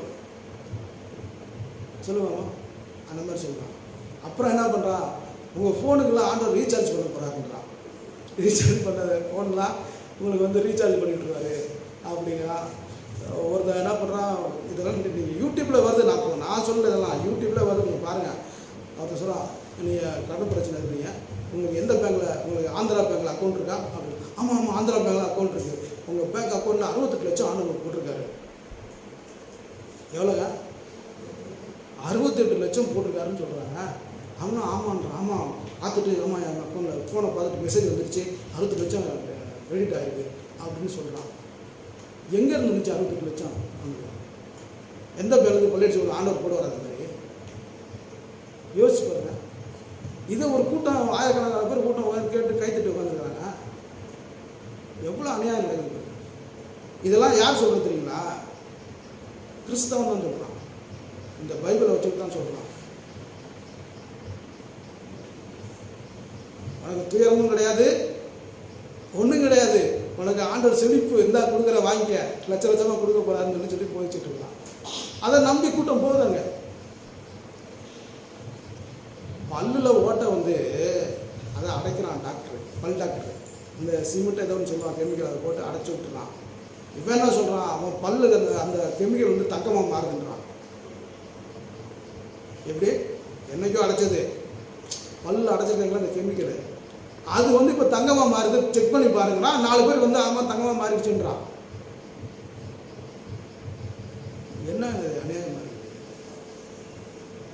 அந்த இப்படிலாம் ஆண்டவர் அற்புதம் செஞ்சாரா? அந்த மாதிரி செஞ்சாரா? ஆண்டவர் ஒரு நாள் அப்படி செஞ்ச மாதிரி அற்புதம் செஞ்சே கிடையாது.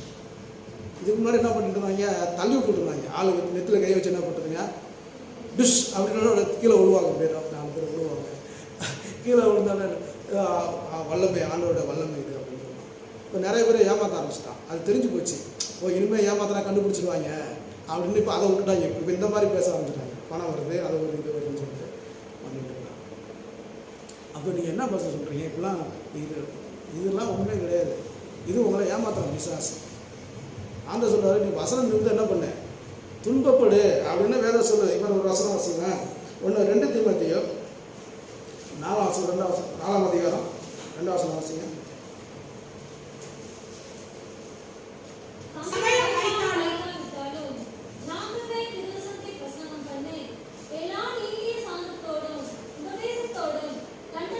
இல்லை 3:12, 2 தீமோத்தேயு 3:12 வாசிங்க. அன்பின் கிறிஸ்து இயேசுக்குள் தேவபக்தியாய் நடக்க மனதாய் இருக்கிற யாவரும் துன்பப்படுவார்கள். இவருங்க கிறிஸ்து இயேசுக்குள் தேவபக்தியாய் நடக்க மனதாக இருக்கிறவங்க யாரும், மனதாக இருக்கிறவங்கள இயேசு கிறிஸ்துல தேவபக்தியாக இருக்கணும் மனசு வச்சுக்கணும். மனசில் நினைச்சாலே என்ன வந்துடும், உங்களுக்கு துன்பம் வரும்னு பைபிள் போட்டிருக்கு. அப்புறம் எதுக்கு நாங்கள் இங்கே வரணும், ஏசுநாத் வரணும் அப்படின்னு கேட்டீங்க. நான் ஏற்கனவே துன்பப்பட்டு தான் இருந்தேன், கடல்லையும் கடந்துக்கிட்டு இருந்தேன், ஏகப்பட்ட பிரச்சனை இருந்தேன். இங்கே வந்ததுக்கப்புறம் துன்பம் வரும்னா எதுக்கு நான் இங்கே வரணும், பேச நான் அங்கேயே இருந்துக்கலாமே அப்படின்னு நீங்கள் கேட்டீங்கன்னு சொன்னால், ஆண்டவர் சொல்கிற பதில் இல்லை, நான் சொல்கிற பதில் என்னன்னு சொன்னால், அங்கே வந்தால் பரலத்துக்கு போக முடியாது, இங்கே வந்தால் பரலத்துக்கு போக முடியும். உங்களுக்கு என்ன வேணும், பணம் வேணுமா, பரலோகம் வேணுமா? சொல்லுங்கள், உங்களுக்கு பணம் வேணுமா, பரலோகம் வேணுமா? அப்போ இங்கே தான் வரணும். பரலோகம் வேணும்னா இங்கே தான் வரணும். பணம் வேணும்னா எங்கே வேணும் போகலாம், கட்சிக்காரங்கிட்ட போகலாம், இல்லை எங்கேயாவது போகலாம். பணம் வேணும்னா பேங்க்கு போகலாம். இப்போ எல்லோரும் அங்கே தான் போக சொல்கிறாங்க, பேங்க்கு போக பணம் கொடுப்பாங்க, அங்கே போகலாம். அந்த மாதிரி நீங்கள் செய்யலாம். பரலோகத்துக்கு போகணுன்னா ஒரே வழி ஆண்டவராக இயேசு கிறிஸ்து. அதுதான் ஆண்டவர் சொல்லுங்கள், முதலாவது தேவனுடைய ராஜ்யத்தை நீதியை தேடுங்கள், பின்பு எல்லாம் உங்களுக்கு கொடுக்கப்படும். இது முதல்ல அதை தேடு, முதல்ல அதை விட்டுவிட்டு எனக்கு துயரமே வரக்கூடாது. டிவியில் அதெல்லாம் சொல்கிறாங்க, நீங்கள் இயேசு ஏற்றுக்கொள்ளுங்கள், உங்களுக்கு எல்லா துன்பமும் போயிடும், துன்பமே வராது, அவர் உங்களை எல்லாத்தையும் பாதுகாத்துக்கிறார். யார் சொன்னால் அது மாதிரி எங்கே போட்டிருக்கு? பைபிளில் போட்டிருக்கா? ஐயா துன்பப்படுங்கன்னு தான் போட்டிருக்கு. நான் துன்பம் பண்ணால் இப்போ நான் சொல்கிறேன் உங்களுக்கு, நீங்கள் வந்தால் இயேசு பக்தியாக நினச்சிங்கன்னா ஒரு துன்பம் வருதுன்னா என்ன பண்ணுவீங்க? அடுத்த வாரம் எப்பா இவன்கிட்ட போனால் எதுக்கு துன்பம் பண்ண தேவையில்லாமல் ஏற்ற இங்கேயே துன்பப்பட்டுருன்னு என்ன பண்ணுவீங்க? போயிடுவீங்க. ஆனால் உங்களுக்கு நீங்கள் தேவனை பரலோகத்துக்கு என்னைக்கு செத்தாலும் பரலோகத்துக்கு போகணுன்னு ஒரு ஆசை இருந்துன்னா என்ன பண்ணுங்க? ஐயோவா இல்லை பாஸ்டர் அதெல்லாம் வேணாம் பாஸ்டர், எங்களுக்கு நாங்கள் பார்த்துக்கிறோம் பாஸ்டர், என்ன சுத்தா நாளைக்கு பால் என்ன வரப்போகுது அப்படின்னு நினச்சிங்கன்னா நீங்கள் வீட்டில் இருந்துக்கலாம். அதனால தான் கூட வரமாட்டேங்க. இங்கே நான் சொல்கிறது உண்மை. உங்களை ஏமாற்றி இல்லை நீங்கள் வாங்க உங்கள் ஆண்டவர் அப்படி பண்ணிடுவார் இப்படி பண்ணிடுறாருன்னு சொல்லி உங்களை ஆண்டவர் அப்படி ஆசீர்வதிப்பார் இப்படி ஆசீர்வதிப்பார். ஆண்டவர் ஆசீர்வதிக்க மாட்டாரா? நிச்சயமாக ஆசீர்வதிப்பார். என்னை ஆசீர்வதிக்காரு, உங்களையும் ஆசீர்வதிப்பார். நான் அதை சொல்லுவேன். அதை ஃபோக்கஸ் பண்ணுறது கிடையாது, அதை முக்கியப்படுத்தி பேசுகிறது கிடையாது. அந்த சபை இந்த சபை கிடையாது, புரியுங்களா? ஆண்டவர் ஆசீர்வதிக்கிறதுல அவர் ஒரு நாளும் குறைப்பட்டவர் இல்லை. உங்கள் எல்லா தேவையிலும் அவர் சந்திப்பார், நிச்சயமாக அவங்களை ஆசீர்வதிப்பார், உயர்த்துவார், எல்லாம் செய்வார். ஆனால் அதை நான் முக்கியப்படுத்தி பேச மாட்டேன் இல்லை, அதை அவர் செய்வார். ஆனால் முக்கியப்படுத்தணும் எதுங்க? தேவனுடைய ராஜ்யம், அவருடைய வருகை, அதுதான் முக்கியம் நமக்கு. அதில் நீங்கள் பங்கெடுக்கணும். இதெல்லாம் வரும் போகும், புரியுங்களா? அந்த உலக காரியங்களெல்லாம் நிச்சயமாக அழிந்து போயிடும். இதை யாரும் எடுத்துகிட்டு போக முடியாது. நீங்கள் எவ்வளோ பணம் சேர்த்து வச்சாலும் எடுத்துகிட்டு போக முடியாது, புரியுதுங்களா? அதுக்காக நீங்கள் வேலை செய்யாதீங்க, சம்பாதிக்கணும்னு சொல்லலை. நீங்கள் சம்பாதிக்க நல்லா அனுபவிங்க, சில பிள்ளைகளை சேர்த்து வைங்க, அதெல்லாம் ஒன்றும் பிரச்சனை, அதெல்லாம் நான் தப்பு கிடையாது. ஆனால் இதை முக்கியப்படுத்தாதீங்க. முக்கியப்படுத்த வேண்டியது தேவனுடைய ராஜ்யம், அவருடைய வருகை. இப்போது கள்ள உபதேசம் சொல்கிறாங்க. என்ன பண்ணோன்னா செழிப்பு, நீங்கள் ஆண்டவர் இப்படிலாம் செய்ய மாட்டார், உங்களுக்கு எல்லாம் செழிப்பு தான் கொடுத்துருக்காரு அப்படின்னு சொல்லி உங்களை ஏமாத்துறாங்க. 3வது வருஷம் படிங்க, அடுத்த வருஷம் படிங்க, 5வது வருஷம். பூமியை சுதந்திரமா? அப்படின்னா அந்த இந்த பூமியை சுதந்திரிப்பதற்கு என்ன வேணுமா அப்படின்னு ஆண்டவர் சொல்லியிருக்காரு. யார்? இயேசுக்கு சொல்லியிருக்காரு. சாந்த குணம் என்ன? ஆங்கிலத்தில் போட்டிருக்கு. சாந்த குணம் என்பதற்கு என்ன விளக்கம்னா ஈஸி டு என்ட்ரி. சாந்தத்துக்கு என்ன அர்த்தம் போட்டிருக்குன்னா ஈஸி டு என்ட்ரி. அதுக்கு என்ன அர்த்தம்? ஈஸி டு என்ட்ரின்னு அர்த்தம். ஒருத்தர் ஈஸியாக அணுக முடியும், அதுதான் சாந்த குணம். சாந்த குணம் இருந்தால் எல்லாரும் என்ன பண்ணலாம்? ஈஸியாக அவன் நெருங்க முடியும். ரொம்ப கோவக்காராக இருந்தால் போக முடியுமா பக்கத்தில்? நான் ஒரு பாஸ்டர்கிட்ட என்ன பண்ணேன், முத அப்போ தான் பார்க்குறேன், என் மனைவி சொந்தக்காரர், பேரில் சொல்ல வேணாம்னு நினைக்கிறேன். அவர் மேடையில் ஃபுல்பிட்டில் பேசுகிறார், பிரசங்கம் பண்ணுறார். எதை பற்றினா அன்பை பற்றி பிரசங்கம் பண்ணுறார். அன்பை பற்றி பேசிகிட்டு இருக்கார். பேசி முடிச்சுட்டு அவர் வரார். நான் அன்பை பற்றி பேசுகிறார், ரொம்ப அன்பான மனசாக போட்டிருக்கு அப்படின்னு நினச்சிக்கிட்டு நான் போய் பேசுகிறார். பாஸ்டர் யார் நீ அப்படின்னு பண்ணுறாங்க. எனக்கு பக்குன்னு ஆயிடுச்சு. என்னடா அது இந்த மாதிரி கேட்குறாரு அப்படின்னு. யார் நீ அப்படின்னு போயிட்டே இருக்காரு. போட்டு கேட்டுட்டு அப்புறம் ஓடி போய் என் ஒய்ஃபு பேர சொன்னாங்க. ஓ நீயா அப்படின்ட்டு. அப்போ தெரியாதவங்க என்ன பண்ணுறாரு? இப்படி தான் பேசுவார். சில பாஸ்டர் நீங்கள் போய் பேசவே முடியாது. பேச முடியுமா அவங்கள்ட்ட? அது இப்போ எல்லா பாஸ்டரும் பேசிருக்காங்க. இப்போ சர்ச்சு முடிஞ்சுன்னா வர்றாங்க, நிறையா கூட்டம் இருக்குது. நீங்கள் பாஸ்டர் பேசுறீங்களா? பேச முடியும் உங்களால்?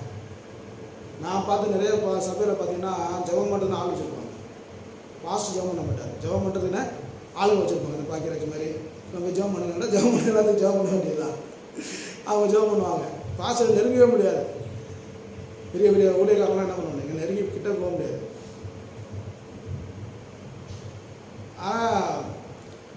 இப்போ என்னை மாதிரி இடிச்ச வேணாம்னு வச்சுக்கிங்களேன், என்ன பண்ணுவீங்க?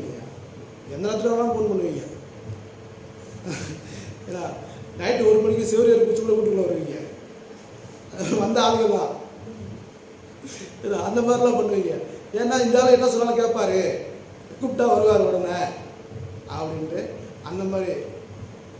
ஆனால் நீங்கள் எல்லாத்தையும் மாதிரி போக முடியாது. அது மாதிரி அதுதான் சாந்த குணங்கிறது. நீங்கள் ஈஸியாக அணுகக்கூடிய நபர் தான் சாந்த குணம் உள்ளவர். இயேசுக்கிட்ட எல்லாரும் வந்தாங்க.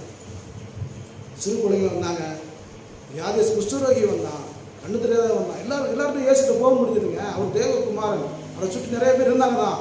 ஆனால் எல்லாரும் அதை அணுக முடிந்தது. இன்றைக்கி ஊழியக்காட்ட போக முடியாது. மோகன் ஆசிரியர் வர்றாரு, பேசிட்டு இருக்காரு. ஒரு ஃபங்க்ஷனில் ஒரு கூட்டத்தில் பேசுகிறாரு. நீங்கள் அவர்கிட்ட கிட்ட போயிருவீங்களா? நீங்கள் சொல்லுங்கள். போக முடியாது. இல்லைங்க. அப்போது இயேசுகிட்ட எல்லாரும் போக முடியும்.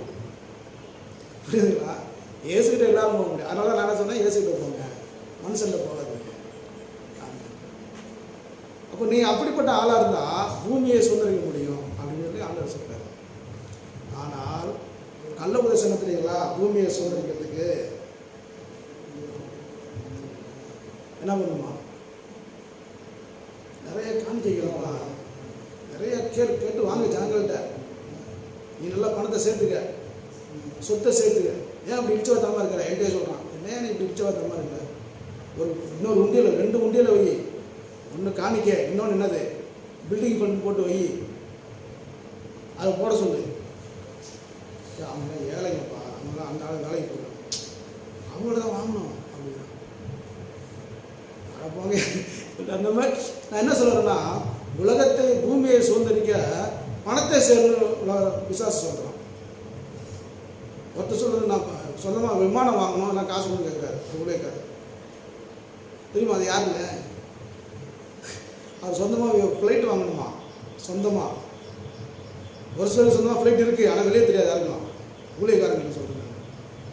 ஒருத்தர் டேரக்டாக பப்ளிக்காக கேட்குறாரு, அவர் எனக்கு வந்து கார்லலாம் போகிறதுலாம் எனக்கு பிடிக்கல, நான் ஃப்ளைட்டில் சொந்தமாக ஃப்ளைட் வாங்கி அதில் போகணும், அதனால் எல்லோரும் காசு கொடுக்கணும்னு கேட்குறாரு. நகையெல்லாம் கொடுங்க அப்படி கேட்கும்போது கொடுக்குற ஆள் இருக்கிறாங்க. பாஸ்ட்டு ஃப்ளைட்டில் போகணும் அப்படின்ட்டு கொடுக்குற ஆள் இருக்கிறாங்க. அதனால தான் கேட்குறாங்க. பூமியை சுதந்திரிக்க ஆண்டவர் சொன்னார், என்ன சொன்னாருங்க? சாந்தமாக இருப்பா, எல்லாரும் வந்து அனுகிரகமா நீ எல்லாத்தையும். ஆனால் இவர் சொன்ன பூமி வேற, இவன் சொல்கிற பூமி வேற. நம்ம தான் புரிஞ்சுக்க மாட்டோம். இவர் சொன்ன பூமிங்கிறது, ஆண்டவர் சொன்ன பூமி வேறு, ஆத்துமாக்களை சொன்னார். இந்தியானா யாரை குறிக்கும்? இங்கே வாழ்கிற மக்களை தான் குறிக்கும், இப்போ மண்ணை குறிக்காது. இந்தியானா அதே மாதிரி பூமினா யாரை குறிக்கும்? பூமியில் வாழ்கிற மக்களை குறிக்கும், ஆத்துமாக்களை. அதான் எடுத்து சொல்கிறாரு. புரியுதுங்களா? சாந்த குணம் வந்து ஆத்துமா எல்லாத்தையும் ஆதாயப்படுத்தினாங்க அப்படின்னு சொல்கிறாரு. ஆனால் இவன் என்ன சொல்கிறான் நமக்கு? நீ சொத்து சேர்க்கறதுக்கு, பணம் சேர்க்கறதுக்கு நீ வந்து இப்படிலாம் சரி அப்படின்னு சொல்ற. நீ ஊழியம் அப்படி தானே போயிடுச்சு, பிஸ்னஸ் ஆகி போயிடுச்சுல. எல்லா ஊழியம் என்ன ஆயிடுச்சுங்க? எல்லாம் பிஸ்னஸ் ஆகி போயிடுச்சு. யார் வந்து வந்து உண்மையான ஊழியத்தை செய்கிறாங்க? ஆண்டோட வந்து யார் செய்கிறாங்க? எவ்வளோ பேர் சபை எங்கே நான் ஊழியம் பண்ணேன்னா எவ்வளோ பேர் சபைக்கு வராங்கன்னு கேட்குறான். எவ்வளோ பேர்னா ஒரு 50 பேர் வராங்க. 50 பேரா? அப்படின்னா அவன் என்ன பண்ணால் என்னோடய பொருளாதாரத்தை எடை போடுறான். 50 பேர்னா எவ்வளோ காணிக்க வரும், எவ்வளோ தசமம் வரும், இவர் எப்படி இருப்பார் அப்படின்னு இழை போட்டு நம்மளை ஒரு மாதிரி நினச்சிடலாம். என்கிட்ட ஒரு 500 பேர் 1000 பேர் காண வச்சுக்கோ, பெரிய ஆள் இருக்குது, ஏன்னா நிறைய காணிக்க வரும். அந்த மாதிரி இன்றைக்கி பார்க்க ஆரம்பிச்சிட்டாங்க. மக்களும் பார்க்குறாங்க, ஊழியக்காரங்க இப்படி பார்க்க ஆரம்பிச்சிட்டாங்க. நல்லது. பூமியை சொந்தத்தை கொடுத்து விசாசம் நம்ம எப்படி வஞ்சிக்கிறான்னு தெரிஞ்சுக்கிட்டேன். நம்ம நேரம் ஒன்றே சொல்லணும் அப்படிங்கிறாங்க.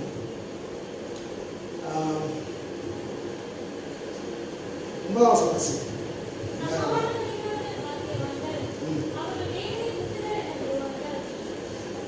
சமாதானம் பண்ணுகிறவர்கள் பாக்கியவான்கள், அவர்கள் தேவனுடைய புத்திரர் எனப்படுவார்கள். தேவனுடைய பிள்ளைகள், புத்திரன்னா தேவனுடைய பிள்ளைகள். நீங்கள் தேவனுடைய பிள்ளையாக மாறணும்னா என்ன பண்ணணுமா? சமாதானத்தை பண்ணுன்னா சமாதானத்தை உண்டாக்கு. சமாதானம் பண்ணுகிறவர்கள் சமாதானத்தை உண்டாக்கு அப்படின்னு அர்த்தம். சமாதானம் பண்ணுன்னு அர்த்தம். 2 பேர் சண்டை போட்டுக்கிறான், போய் 2 பேரும் விளக்கிட்டு சமாதானம் போக சொல்கிறான். அது இல்லை, நீ சமாதானத்தை உண்டாக்கு அப்படின்னு அர்த்தம். பீஸ் மேக்கர் அப்படின்ற சமாதானத்தை உண்டாக்குறவங்க. நல்ல முதல்ல உங்களுக்கும் தேவனுக்கும் சமாதானத்தை உண்டாக்குங்க. உங்களுக்கும் தேவனுக்கும் முதல்ல என்ன பண்ணுவீங்க? ஒரு வசனம் வாசிங்க. அதுக்கு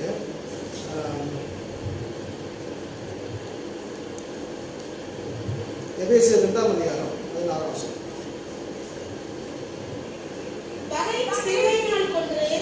அதனாலே இருக்கிறதாயை ஒரே சரீரமானவர் தேவனுக்கு ஒப்புரவாக்கினார். பகையை சிலுவையினால் கொண்டு என்ன பண்ணாங்க? இயேசு கிறிஸ்து நம்மையும் தேவனையும் என்ன பண்ணாங்க? மனித குலத்தையும் தேவனையும் ஒப்புரவாக்கினார். இப்போ தேவனுக்கும் நமக்கும் பகை இருந்தது. ஆதாமின் மூலமாக என்ன வந்துருச்சு? தேவனுக்கும் நமக்கும் பகை இருந்தது, சாபம் இருந்தது இடையில. இப்போ இயேசு கிறிஸ்து என்ன பண்ணாருன்னா, அவர் வந்து பூமியில் நமக்காக மரித்ததினால், ரத்தம் சிந்தினால நமக்கும் தேவனும் இருந்த அந்த பகையை நீக்கி நம்ம என்ன பண்ணாங்க? தேவனோடு. இப்போ தேவனுக்கும் நமக்கும் அடிங்க. அப்போ என்ன அர்த்தம்? என்ன செய்யணும்? உங்கள் பாவங்களை அறிக்கை பண்ணி தேவனோடு ஒப்புரவாகி கொள்ளுங்கள். ஆண்டவரே, நான் பாவி தான், தயவு செய்து மன்னிச்சுடுங்க. எனக்காக இயேசு கிறிஸ்து ரத்தம் செஞ்சிருக்கிறாரு. அந்த ரத்தத்தினால என்னை கழுவி சுத்திகரிச்சிருக்கேன் நான். அதனால என்ன பண்ண, என்னை மன்னிச்சு என்னை ஏற்றுக்கணும், இந்த பிள்ளையாக மாற்றிக்கிங்க அப்படின்னு சொல்லி நீங்கள் அவர்கிட்ட திரும்பவும் கேட்டு அவரோட பிள்ளையாக நீங்கள் என்ன பண்ணணும், அதை நீங்கள் அதை என்ன பண்ணணும், அப்டேட் பண்ணிக்கணும். உங்களுடைய உறவை என்ன பண்ணிக்கணும், அப்டேட் பண்ணிக்கணும். ஒருத்தவங்க ஒரு பொண்ணை லவ் பண்ணுறோன்னா என்ன பண்ணணும், அந்த லவ்வை நீங்கள் பாதுகாத்து வச்சுக்கிட்டு என்ன பண்ணணும், நீங்கள் லவ் பண்ணுறவங்கள சொல்கிறேன், டெய்லி பேசணும், டெய்லி பார்க்கணும். அப்போ தான் லவ் வந்து இருக்கும். ஒரு 4 நாள் பார்க்காம விட்டா என்ன இருக்கா, வேற யாராவது லவ் பண்ணிட்டு போயிடுவான். அப்படிதான் நடக்குது இந்த காலத்தில் லவ் அந்த மாதிரி. அப்போ ஆண்டவர் நீங்கள் லவ் பண்ணுறீங்கன்னு சொன்னால் அவர் நீங்கள் டெய்லி பார்க்கணும். இயேசு லவ் பண்ணுறீங்க அப்படின்னு சொன்னால் நீங்கள் என்ன பண்ண முடியும், டெய்லி அவரை பார்க்கணும், டெய்லி அவர்கிட்ட பேசணும். அப்போ தான் அப்டேட்டில் இருக்கணும். ஒரு நாள் விட்டிங்கன்னா பிசாசு நம்ம உள்ளே கொண்டு விட்டு குழப்பிடுவோம், ஜெபம் பண்ண விடாமல் பண்ணிடுவோம். ஒரு நாள் விட்டால் 4 நாள் ஜெபம் பண்ண பண்ணிடுவோம். அதெல்லாம் கேட்கும். அப்போ ஒப்புரவாகுதல் உங்களுக்கும் தேவனுக்கும் முதலாவது சமாதானத்தை பண்ணணும். 2வது உங்களுக்கும் மற்றவர்களுக்கும் சமாதானம் உண்டாகணும். முதல்ல தேவனோட சமாதானம், 2வது யார்கிட்ட பண்ணணும், நீங்களும் மற்ற உங்கள் நைபர்ஸ், உங்களோட ஃபேமிலி மெம்பர்ஸ், உங்களோட ஃப்ரெண்ட்ஸ், இவங்களுக்குள்ள என்ன பண்ணணும், ஏன் சமாதானத்தோடு இருக்கணும் இருக்கிறீங்களா? அது மாதிரி உங்களுக்கு பூமியில் மனுஷ எதிரி யாருமே இருக்கக்கூடாது. மனுஷ எதிரின்னு யாருமே இருக்கக்கூடாது. பிசாசு தான் உங்களுக்கு எதிரியாக இருக்கணும். நான் சொல்லிட்டு புரியுதா உங்களுக்கு? எனக்கு இவங்களை பிடிக்காது, நான் இவங்கள்ட்ட பேச மாட்டேன். சில பேர் சண்டை போட்டுவாங்க, சொந்தக்காரங்களும் என்ன பண்ணுவாங்க, சண்டை போட்டு சொல்லுவாங்க, நான் செத்தாலும் கூட பேச மாட்டேன், என் செத்தாலும் என் மூஞ்சில் பிடிக்காத அப்படின்னு சொல்லுவாங்கல்ல. கிறிஸ்தவங்களே கிடையாது. தேவனோட சமாதானம் இருந்தால் நீங்கள் மற்றவருடைய சமாதானமாக இருக்கணும். உங்களுடைய சொந்தக்காரங்க, உங்களுடைய நண்பர்கள், உங்களுடைய உறவினர்கள், உங்களுடைய அயலாக்கத்தார் எல்லாத்தோடு நீங்கள் என்ன பண்ணணும், நீங்கள் இருக்கிற தெருவில் உங்களை எல்லாரும் என்ன பண்ணணும், உங்கள் பேரை சொன்னாலே இவங்களா நல்லவங்க, நான் போய் பார்க்குறேன் அப்படி சொல்லணும். உங்கள் பேரை சொன்னாலே என்ன ஆயிடுங்க, ஏதோ மோசமான ஆளியா அப்படின்னு சொல்லிட்டான்னு வச்சுருங்க, ஊரே உங்களுக்கு எதிராக தான் இருக்கும். புரியுதா உங்களுக்கு? நீங்கள் தேவனோட நான் இன்னும் கிறிஸ்துவ விசுவாசி, பெந்தெகோஸ்தே விசுவாசி சொல்கிற காரியம் என்ன தெரியுங்களா, எனக்கு ஆண்டவர் இருக்கிறாரு, ஏதாவது ஒன்றுனா ஆண்டவர் பார்த்துக்குவார். ஆண்டவர் பார்த்துட்டு தான் இருக்கிறாரு. நீங்கள் என்னத்தை பார்க்குறீங்கன்னு தான் உங்களுக்கு முக்கியம் இல்லையா? நீங்கள் ஆண்டவரோட ஒப்புரவாக இருந்தீங்கன்னு சொன்னால் நீங்கள் மற்றவங்களோட ஒப்புரவாக இருக்கணும். உங்களுக்கு எதனா சொல்லல, உங்களுக்கு எதிரி இருக்கு, யாரும் மனுஷ எதிரி யாரும் இருக்கக்கூடாது, எல்லாரோட சமாதானமாக இருக்கணும். யோசிச்சு பாருங்க, நீங்கள் யாரோடலாம் நீங்கள் சண்டை போட்டுருக்கிறீங்க, நான் இவங்கள்ட்ட பேச மாட்டேன், இவங்கள்ட்ட நான் வச்சுக்க மாட்டேன், எனக்கு பிடிக்காது, அவன் இந்துவாக இருக்கலாம், முஸ்லீமாக இருக்கலாம், நாத்திகனாக இருக்கலாம், கடவுளே இல்லைன்னு சொல்லிருக்கலாம், ஆனால் அவன் உங்கள் பேரை சொன்னால் அவன் உங்களை மதிக்கணும் அப்படின்னு நடந்துக்கணும். உங்களை எதிரி நீங்கள் எதிரி நினைக்கலாமா, உங்களை எதிரி நினைக்கலாம் பாருங்க, அவன் வருத்த பண்ண ஏன்டா இவனை போய் பகைச்சிக்கிட்டான் அப்படின்னு நினைக்கணும். அந்த மாதிரி நீங்கள் நடந்துக்கணும். அதுதான் கிறிஸ்தவங்களுக்கு அழகு. ஆனால் அப்படி இருக்கிறது நிறைய பேர் என்ன பண்ணுறாங்கன்னா, இதில் பெந்தெகோஸ்தே விசுவாசி இருக்காங்க பாருங்க, அவங்க என்ன சொல்லுவாங்க அப்படின்னா, இவங்கெல்லாம் விக்கிரக ஆராதனை பண்ணுறவங்க, இவங்களுக்கு நான் பேச மாட்டேன். எப்படி இவங்கெல்லாம் விக்கிரக ஆராதனை பண்ணுறவங்க, நல்லா பேச மாட்டேன். அப்போ எப்படி ஊழியம் பண்ணுவீங்க? யார்கிட்ட போய் சொல்லுவீங்க? விக்கிரக ஆராதனை பண்ணுறவங்க போய் சொல்லணும் இயேசுவை பற்றி, இது விக்கிரக ஆராதனை கடவுள் இல்லை, இது வந்து கிடையாது, இயேசு தான் கடவுள்னு சொல்லணும். நீங்கள் கிறிஸ்தவங்கள்ட்ட போய் சொல்லுவீங்களா? நீங்கள் சொல்லுங்க. அப்போ எல்லாரும் உங்களை வந்து ஏற்றுக்கொள்வாங்க இருக்கணும். அதுதான் சமாதானம் பண்ணுகிறவர். முதல்ல தேவனோட ஒப்புரவாகணும். 2வது உங்களுடைய அயலாகத்தாரோட உங்களுடைய சுற்றியுள்ள எல்லா மனுஷரும் நீங்கள் சமாதானமாக பண்ணணும். 3வது அவங்களுக்கு தேவனுக்கு நீங்கள் சமாதானத்தை உண்டாக்கணும். யாருக்கு? மற்றவர்களுக்கும் தேவனுக்கும் சமாதானத்தை நீங்கள் உண்டாக்கணும். எப்படி அது? அவங்களுக்காக ஜெபம் பண்ணி, எப்படி இயேசு நமக்காக ஜெபம் பண்ணாரோ, இது அவங்களுக்கு இயேசு நமக்காக ஜெபம் பண்ணிக்கா இல்லையா? எங்கே பண்ணார் சொல்லுங்க? சிலுவையிலையா? சிலுவையில பண்ணாரு. யோவான் 17ஆம் அதிகாரம்.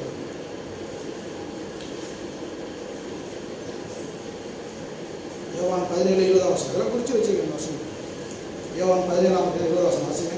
நான் இவர்களுக்காக வேண்டிக் கொள்கிறதும் அல்லாமல் இவர்களுடைய வார்த்தையினால் என்னை விசுவாசிக்கிறவர்களுக்காகவும் வேண்டிக் கொள்கிறேன். இவர் சீசர்களுக்காக ஜெபம் பண்றார். இயேசு கிறிஸ்து சொல்லும்போது, நான் இவர்களுக்காக மாத்திரம் வேண்டிக் கொள்ளாமல் இவருடைய வார்த்தையினால் என்னை விசுவாசிக்கிறவர்களுக்காகவும் வேண்டிக் கொள்கிறேன் அப்படின்னு இயேசு கிறிஸ்து யாரெல்லாம் சீசர்கள் மூலமா வார்த்தை கேட்டு விசுவாசிக்கிறாங்களோ அவங்களுக்காகலாம் அவர் ஜெபம் பண்றாரு. சீசர்களுக்காக மாத்திரம் ஜெபம் பண்ணல, அவங்க மூலமா யாரெல்லாம் ஆண்டோட பற்றி கேள்விப்பட்டாங்களோ அவங்களுக்காக நான் வேண்டிக்கிறேன். அப்போ நீங்கள் நானே எப்படி கேள்விப்பட்டோம்? அவங்க மூலமாக வந்து கேள்விப்பட்டோம். அப்போ நமக்காக அவர் என்ன பண்ணியிருக்காரு? இயேசு கிறிஸ்து ஜெபம் பண்ணியிருக்கிறாரு. அதுபோல நீங்கள் மற்றவர்களுக்காக ஜெபம் பண்ணி அவங்களே ஆண்டவர்கிட்ட சமாதானத்தை உண்டு பண்ணணும். அவங்களுக்கும் ஆண்டவருக்கும் உள்ள அந்த தடையை நீக்கி அவங்க ஒப்புரவாக முடியும். நீங்கள் அவங்களுக்காக இதுதான் ஊழியம். முதல்ல நீங்கள் ஆண்டோட சமாதானமாக இருக்கணும், ஒப்புரவாகிக்கணும். அடுத்து நீங்களும் மற்றவர்களும் சமாதானமாக இருக்கணும். அப்புறம் மற்றவர்களும் தேவனும் என்ன பண்ண சமாதானம் பண்ணுவது, நீங்கள் சமாதானம் உண்டாக்கணும். அப்படி பண்ணுறவர்கள் பாக்கியவான்கள், அவர்கள் தேவனுடைய புத்திரராக. இந்த வசனம் என்ன சொல்லுது? தேவனுடைய புத்திரர் எனப்படுவார்கள். நீங்கள் இது மாதிரிலாம் யோசிச்சுருக்கீங்க நீங்கள். ஆனால் கள்ள உபதேசம் என்னன்னு சொன்னால், பிசாசு என்ன சொல்கிறான்னு சொன்னால், பிசாசு மூலமாக கிறிஸ்தவர்கள் என்ன சொல்கிறான்னு சொன்னால், இயேசு கிறிஸ்து உலகத்திற்கு எல்லாருடைய பாவத்தையும் சுமந்துட்டாராம். என்னவா? இயேசு கிறிஸ்து எல்லாருடைய பாவத்தையும் சுமந்துட்டாரு. அது கரெக்ட், அது வரலையும் கரெக்டு. அதனால நீ யாருக்காக என்ன பண்ண வேணாம், நீ ஜெபிக்க வேணாம். இயேசு கிறிஸ்து அவங்கள பார்த்துக்குவாரு. நீ அவங்களுக்காக ஜெபம் பண்ணி போய் ஒரு டைமை வேஸ்ட் பண்ணலாம் அப்படின்னு சொல்லுவாங்க. இவங்களுக்காக சொல்கிறாங்க. ஸோ இப்படி இப்போ நான் 4 வருஷம் தான் உங்களுக்கு சொல்லியிருக்கேன். இது மாதிரி நிறைய விஷயம் ஒவ்வொரு காரியத்துக்கும் இன்றைக்கி கள்ள உபதேசங்கள் பெருகி இருக்கு. இதை நீங்கள் தெரிந்து கொண்டு சரியான உபதேசம் நீங்கள் என்ன பண்ணணும், நடக்கணும். இந்த கள்ள உபதேசங்களுக்கு நீங்கள் எச்சரிக்கையாக இருக்கணும். அதான் அவங்களுக்கு போதிக்கிறேன். அதனால் இன்றைக்கு உலகத்தில் நடக்கிற காரியங்களை பார்க்கும்போது ஒரு பக்கம் இயற்கை பேரழிவுகள் வந்து கொண்டிருக்கிறது. புதுசு புதுசாக வியாதிகள் வருது, எங்கே பார்த்தாலும் அழிவுகள் வந்து கொண்டிருக்கிறது. இன்னொரு பக்கம் இந்த கிறிஸ்தவத்தில் உபதேசத்தை மாற்றி பேசி ஜனங்களை தேவனை விட்டு பிரிக்கிற காரியமும் வந்து ஒரு விசுவாசம் பண்ணிட்டு இருக்காங்க. அல்ல, அப்போ இதுக்கு நம்ம என்ன பண்ணணும், எச்சரிக்கை எடுத்து இது விழிப்புள்ளாக இருக்கிறது. கடைசியாக வசந்த வாசம் பண்ணிப்போம். 1 பேதுரு 5:8 வாசம், பெரிய வசனம். 1 பேதுரு 5:8 வாசம்.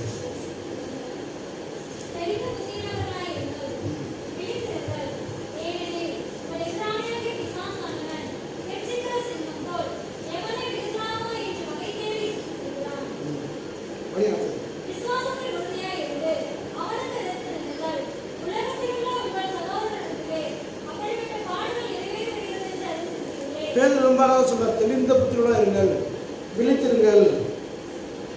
ஏனெனில் உங்கள் எதிராளியாக விசுவாசமானவன் எவனை விழுங்கலாமோ என்று அவன் என்ன பண்ணான், சுற்றி திரிகிறான்.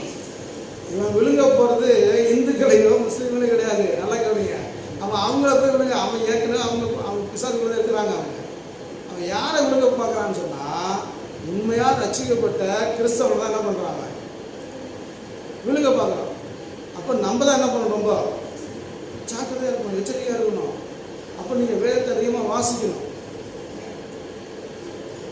பவுல் சொல்கிற மாதிரி எல்லாவற்றையும் ஆராய்ந்து நலமானதை பற்றி பிடித்து கொள்ளுங்கள் சொல்கிற மாதிரி நீங்கள் என்ன பண்ணணும், நீங்கள் நிறைய இப்போ யூடியூப்பில் இந்த ஃபேஸ்புக்கில் நிறைய மெசேஜ் வருது, நிறைய ஊழியக்கான போட ஆரம்பிச்சிட்டேன். ஏன்னா ஒரு பக்கம் அவங்களுக்கு அதில் வருமானம் வருது. யூடியூப்பில் போடுறதுனால என்ன வருதுங்க, இப்போ ஒரு ஜான் ஜெபராஜ் ஒருத்தர் ஊழியக்காரர் சொல்கிறார், ஒரு வருஷத்துக்கு 1.5 கோடி ரூபா வரலாம் ஜான் ஜெபராஜ்.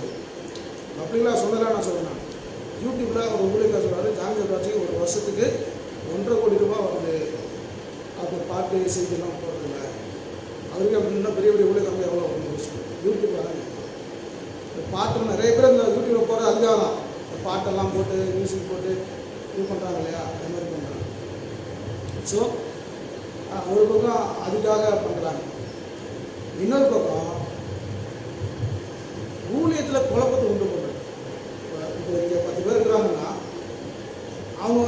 ஏதாவது சொல்லி ஒரு 4 பேர்த்தை பிரித்து விட்டுருவாங்க. இந்த மாதிரி நிறைய பேர் நடக்குது. ஸோ நீங்கள் என்ன பண்ணுங்க, எப்பொழுதுமே வேதத்தை வாசிங்க. யூடியூப்ல கேட்குறீங்க, செய்தியில் நிறைய கேட்குறீங்க, இது சரியாக நீங்கள் என்ன பண்ணுவீங்க, வேதத்தை நீங்கள் பார்க்கணும். நம்ம சரியாக பேசுகிறாங்களா, உங்களுக்கு எல்லாமே கேட்குறது சரியாக இருக்குமா தெரியும், கேட்குறது இன்ட்ரெஸ்டாக இருக்கும். ஆனால் அவங்க சரியான கருத்து பேசுகிறாங்களா, நீங்கள் என்ன பண்ணணும், சிந்திச்சு அதை வேதத்தை பார்த்து நீங்கள் அப்போதான் நீங்கள் என்ன பண்ணுங்க, சாதனை கிறிஸ்துவ நிலைத்திருக்க முடியும். இல்லைன்னா விசுவாசம் என்ன பண்ணுவான்,